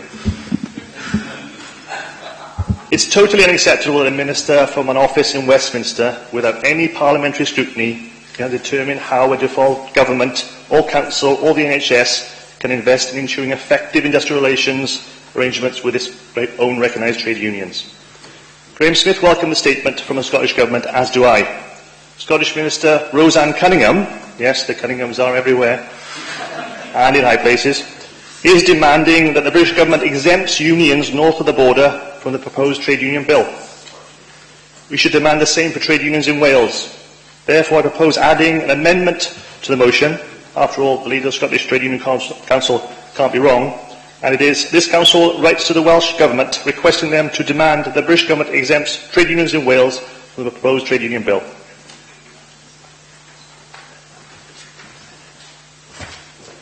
Right. I need a seconder for the amendment. I'll second that. Okay. All right, the 2 seconders. Thank you. Do members want to debate?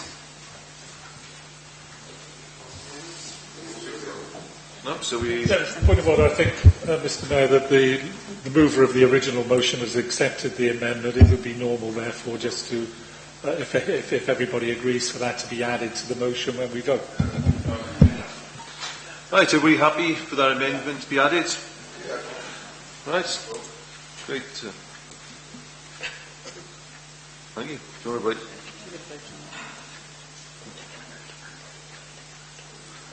Right, we've voted on the amendment. Right, do you want to vote the motion now? All those in favour? Those against? And anybody abstaining?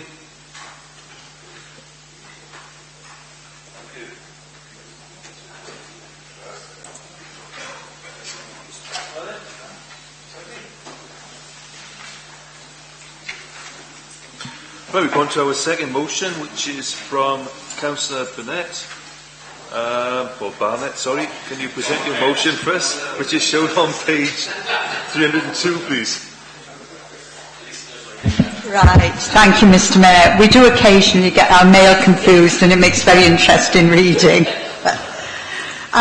Before I begin on reading the rationale, I think because we are being webcast, I would like to define what is actually meant by fracking for our viewers.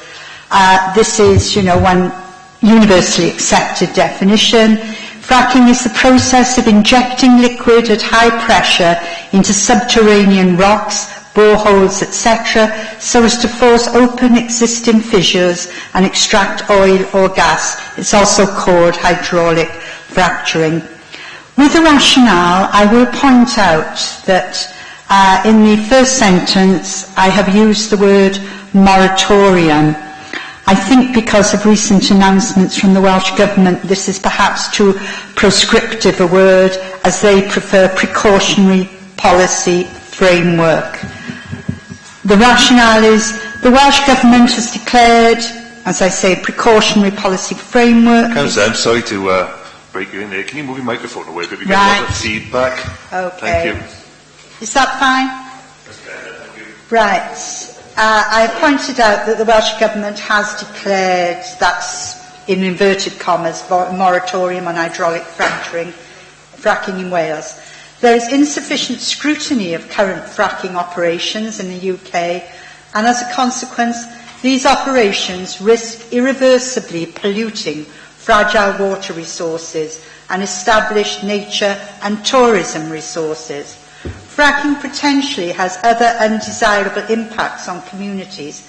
Exploration of unconventional fossil fuel may undermine the economic rationale for investing in a clean energy future.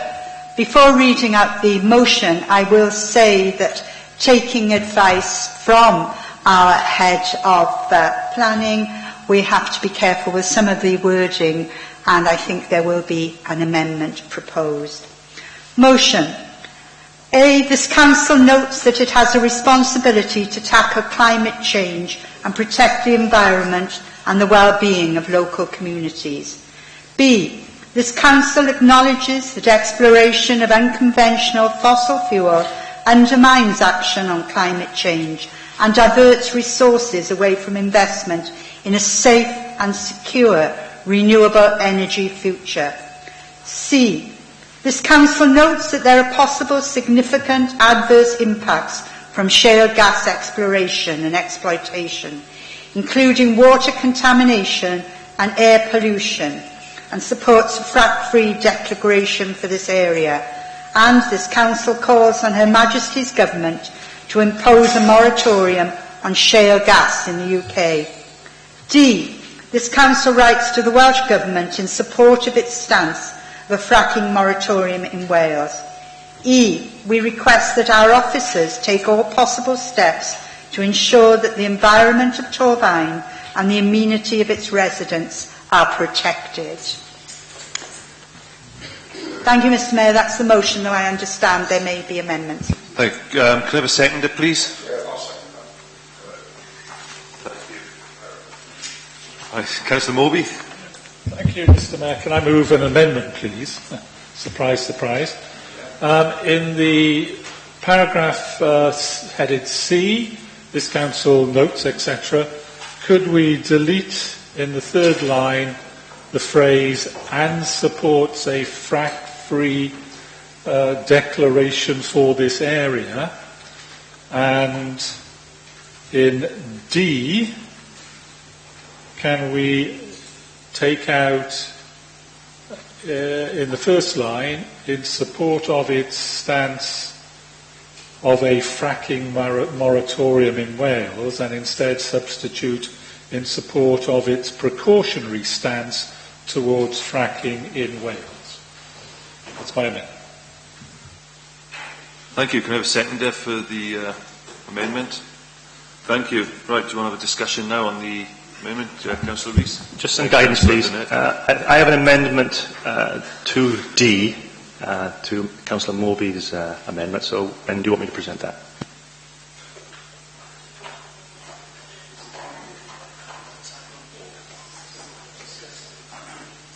Mr. Mayor, the simplest way First of all, would we're be... going to have to discuss the amendment that came first, I think, is it, before we can go to another amendment? Unless, of course, the mover of the original motion accepts my amendment, in which case Councillor Rees's amendment would become a proposed amendment to the amended motion. That's the simplest way. Councillor. I accept Councillor Morby's amendment.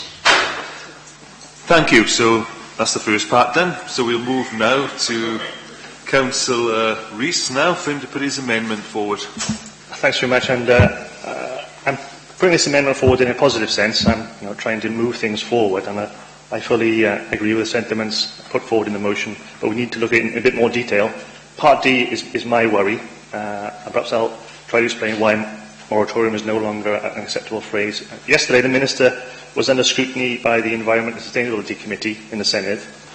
In the past, the Minister has claimed he was imposing a moratorium on fracking in Wales by instructing local authorities to refer planning applications for fracking that they were minded to approve to him. Mr Sargent said local authorities cannot issue a positive direction on a fracking proposal without referring it to Welsh Government.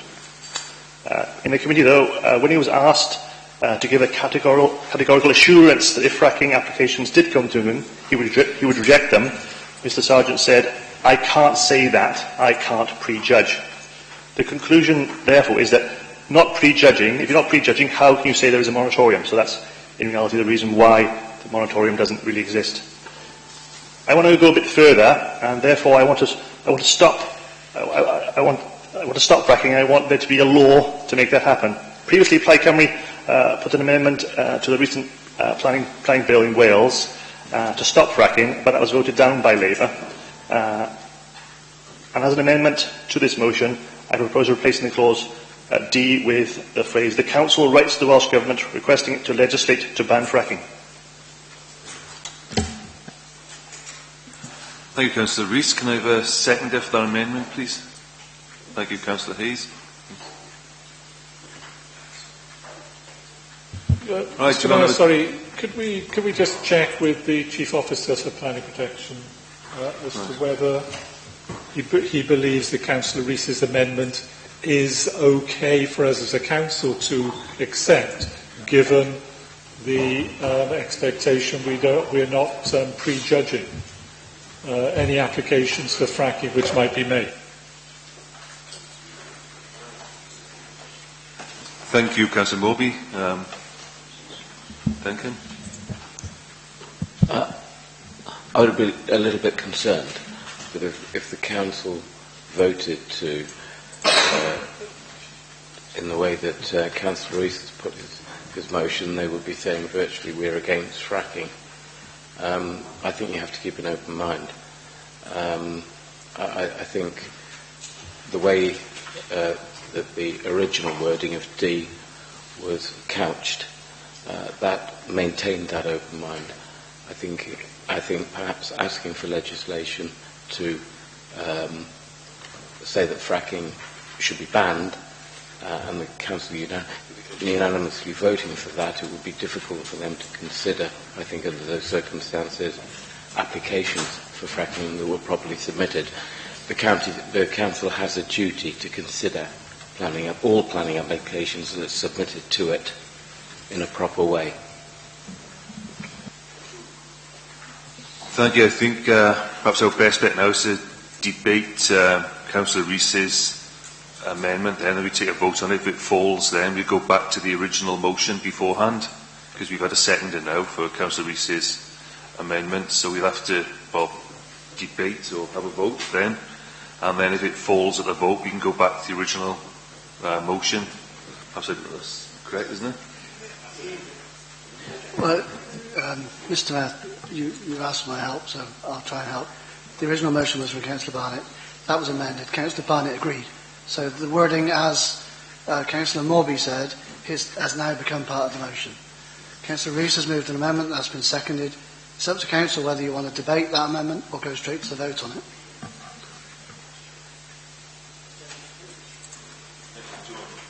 Debate, or do you want to vote on that motion? All right then, so we're going to vote. Can I just say one thing? It's very interesting advice. All I would say is that if fracking is banned, there won't be any applications. Right, thank you, Councillor Rees. So we now vote in on Councillor Rees's amendment. So you have a show of hands for his amendment, please.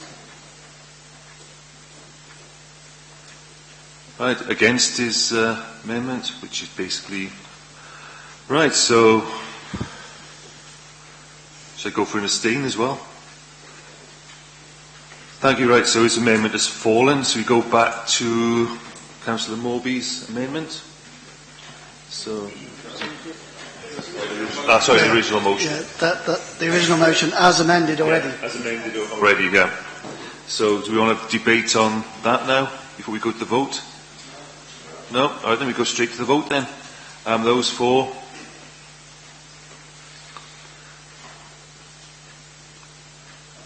Right, those against?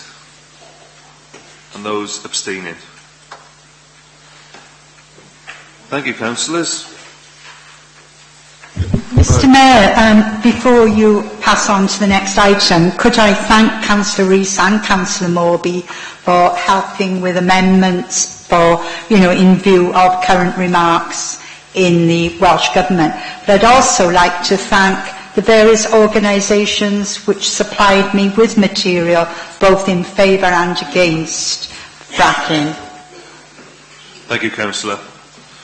Right, we go on to the next motion, which is Councillor Thomas's motion. Can you present your motion, please, which is shown on page 303? Thank you, Mr Mayor. My motion is that Torfaen County Borough Council considers banning Chinese sky lanterns from any land or premises in their ownership. Torfaen County Borough Council will work with Gwent Police and South Wales Fire Authority to discourage the approval of licences for events that plan to release these licences. My rationale is Chinese lanterns are made from paper-covered wire or bamboo frame with an open flame heat source. The heat carries the lantern up where it can travel for many miles from where they were released. Lanterns can cause fire risks to livestock, agriculture and hazardous waste sites. Finished lanterns can fall onto land and sea, endangering the lives of animals by entanglement. Animals can be trapped in lantern parts or the frame. Ingestion. Animals can eat lanterns when they fall in fields. Can I say, Mr Mayor and members, since I put this motion to Council, I've had correspondence from Ruth Dennett of the Widworth Task Force, North Cornwall, supporting this motion and asking me, but I will send it to all members, if we would like to support a petition to the UK Parliament asking for a ban on this. So I'd be happy to circulate this to all members after the meeting. Thank you, Councillor Thomas. Can I have a seconder, please? Right. Thank you. Members, do you have any questions or comments? Councillor Bailey. Thank you, Mr Mayor. Just a point of order, actually. Is Councillor Thomas proposing an amendment to her own motion, then, in requesting that the petition forms part of the motion, or not? I don't think she was. Can you just clarify that? I didn't intend to do that. I was going to forward this email to all members to ask them to circulate it and to sign it as well. I think that if everybody's happy, then should we go straight for a vote? Right, those for? Those against? And those abstaining? Right, thank you, members. Right, we move on to item 18, which is members' question time. There are 5 questions for today, which are on the sheet in front of you. So we'll... no sheets?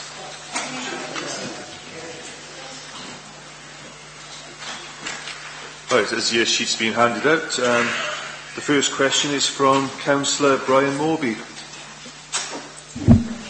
Thanks, Mr Mayor. The question to Councillor Hunt as Deputy Leader and Executive Member for Resources and Corporate Governance. Did you read the recent Wales Online article concerning a financial problem in Wales which will result as which Wales will face as a result of a UK government stealth tax?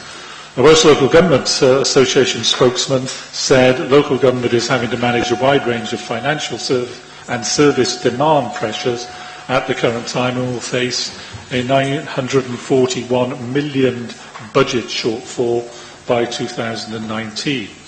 This bleak financial forecast is also expected to worsen in light of the UK government's introduction of single-tier pensions in 2016-17. As a result of this change, local councillors will lose their national insurance rebate, which will directly create an unfunded and additional £60 million worth of financial pressure for councils who have already seen their funding reduced significantly over recent years. Will you please comment on the impact this will cause to Torfaen? Thank you, Councillor Hunt. Thank you, Councillor Morby. I did read these reports, but I can reassure Councillor Morby that although the changes are unwelcome for us, they did not come as a surprise. We forecast that Torfaen will lose £1.8 million as a result of these changes by the UK government, which will kick in on the 1st of April next year. That is deeply regrettable at a time when we have huge financial challenges to overcome.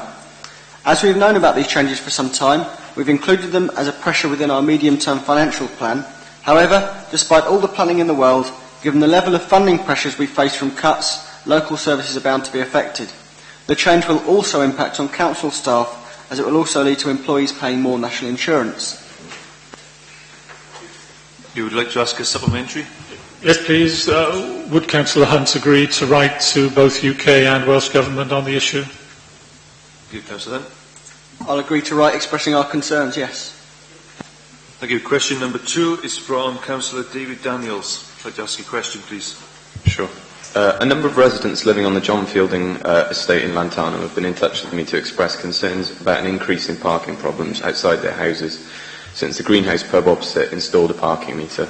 How can the council help to alleviate these problems? Thank you, Councillor Kennedy. Thank you, Councillor Daniels. One of these very difficult ones, I'm afraid. We are aware that the Greenhouse pub have recently implemented a form of pay and display for users of their car park. This is a matter for the Greenhouse pub as a private landowner, and the council has no jurisdiction over it. It is accepted that this may have had an effect on the street parking demand in the John Fielding Gardens. In considering this increase in demand for the on-street car parking, it is the case that no one has the right to park on the adopted highway, but it is accepted provided the vehicle fulfills all legal requirements. It is not parked in a contravention of any traffic regulation order and is not parked in an inappropriate or obstructive manner. Whilst a residence permit parking scheme is sometimes seen as a solution to assist residents where there is a on-street parking demand over and above that generated by residents Torvine do not currently operate any residence parking schemes, principally due to the initial start-up costs, together with the ongoing resources necessary to manage such a scheme. I can advise that in attempting to assist the residents, I will ask my officers to liaise with their colleagues in the police to raise the issue, so they can take action related to inappropriate or obstructive parking as they see appropriate. Thank you. We've got a supplementary, Councillor Daniels. Thanks, John. Could I just get a copy of that answer? Thank you. Right, we'll have question 3 then, which is from Councillor Robert Kemp. Thank you, Mayor. Would the Executive Member for Resources give a statement in regard to whether or not any community agency, outside body or political group pay for photocopying or printing services by way of the use of a Torvine County Borough Council multifunctional device or similar, please? Thank you, Councillor Hunt. The Labour group pay £300 a year for support of this nature. The arrangement of other political groups is a matter for them. We've got a supplementary, Councillor Kemp. And so there's no other organisation which makes use of the MDF facilities? No? Not that I'm aware of, but I'll get that to him in writing. Thank you. Thank you. Right, we've got next question from Councillor Rees. If you'd like to ask a question, please. Yes, to the Leader. Why is it important for the Leader to insist that all Cabinet papers and decisions are available on the Council's website? Leader? I'll answer that, Councillor Rees, and I'm anticipating your second question. I think it's vitally important that the decisions made by Torvine Cabinet are publicly available on the Council's website in the interest of openness and transparency. This is a well-established process in Torvine, and I can offer my assurance that it will remain the practice of our moving forward. Members really need to understand how transparent Torvine Council is. Out of the 22 authorities in Wales, we are the only authority that webcasts all councils, all cabinet meetings, all scrutiny meetings, and planning meetings. There are many authorities in Wales, out of the 22, that don't webcast anything. We are very proud in Torvine to say quite open that we are open and transparent. I'm anticipating the next one. Thank you, Lead. Councillor Rees, go supplementary. Surprisingly, I do have a supplementary, and I'm sure it's well anticipated. I thought I might sort of, well, we'll just go for it. Labour First Minister Carwyn James recently took a decision to stop publishing his own Cabinet decision reports. In your view, is he right? Leader? Well, that's something that really we don't have any influence on. I think that is entirely a matter for the First Minister. Thank you. Councillor Rees, you're asking question number 5 as well. Again, this is for the Leader. Does the Leader believe the action plan announced by the Minister for Public Services relating to Is the Feeling Mutual will help Torvine Council improve the public services it offers? Leader? Thanks for that. It helpfully draws attention to a piece of WAG policy, and whilst this has been getting a little more airtime recently, it actually is something that Torvine has been very successful in applying already through the transformation and improving some of our local services. For members who aren't familiar with the report, the Minister of Economy, Science and Transport and the Minister for Public Services jointly commissioned the work to explore the scope for professional mutual models in public service delivery. It was clear from the onset that this approach has growing support, particularly as an alternative to privatisation, redundancies or indeed service closures. The report is underpinned by the work of Professor Andrew Davis, Cooperative and Mutual Commission, and draws strongly on the ideas outlined in the White Paper, Reforming Local Government, Power to Local People. Fundamentally, the report is looking at how non-profit and mutual models can be used to drive forward improvement in service delivery. The Council has a number of recent successes in establishing these alternative delivery models, such as Bronhaven and the Torvine Leisure Trust. We have a long local tradition of working with our communities to empower them to become involved in operating, but not yet owning, museums, theatres, allotments, community halls and sports pitches. So we will watch developments from this report very carefully.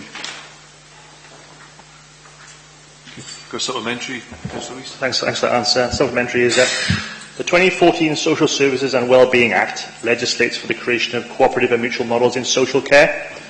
Is the leader considering the strategic use of these models in Torvine social services?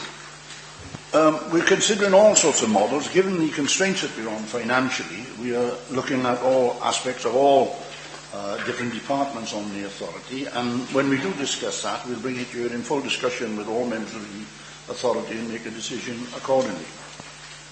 Thank you, Leader. Right, we now move on to item 19, which is the date of the next meeting. For your information, members, the next Ordinary Council meeting will take place on 15th of December 2015 at 10 a.m. in the Council Chamber. But we move straight into Agenda 20, item 20, which is Cabinet Decisions, 6th of October 2015. Members, the Cabinet decisions start on page 305 of the agenda. There is one challenge to the decision about school reorganisation, which is on page 306. That issue will be dealt with later in the Council Overview and Scrutiny Committee. Do members have any questions about the other decisions?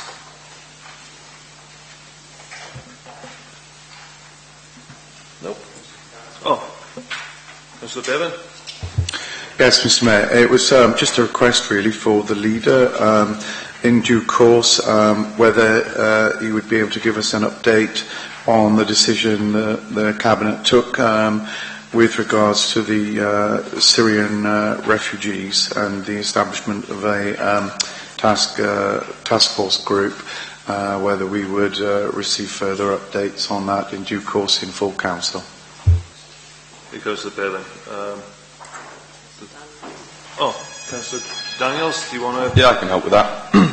We met for the first time yesterday and we just sort of set into motion the very first step, so there's not a lot to update just yet, but we're going to be meeting on a weekly basis in the run-up to Christmas because we're looking to move quite fast.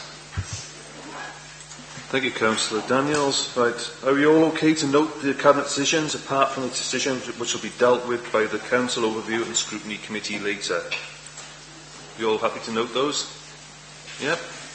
Right, thank you, members. Those decisions are noted. That's the end of the Council meeting. Thank you for everyone for your attendance and contributions. Members, can I remind you to sign the attendance register and the personal interest form if you haven't done so already. There will be a Council Overview and Scrutiny Committee meeting at about 1 o'clock. So I suggest now we have a break of 30 minutes, and those who need to come back for the Overview and Scrutiny Committee come back at 1 o'clock. Everyone okay with that? Well then, thank you.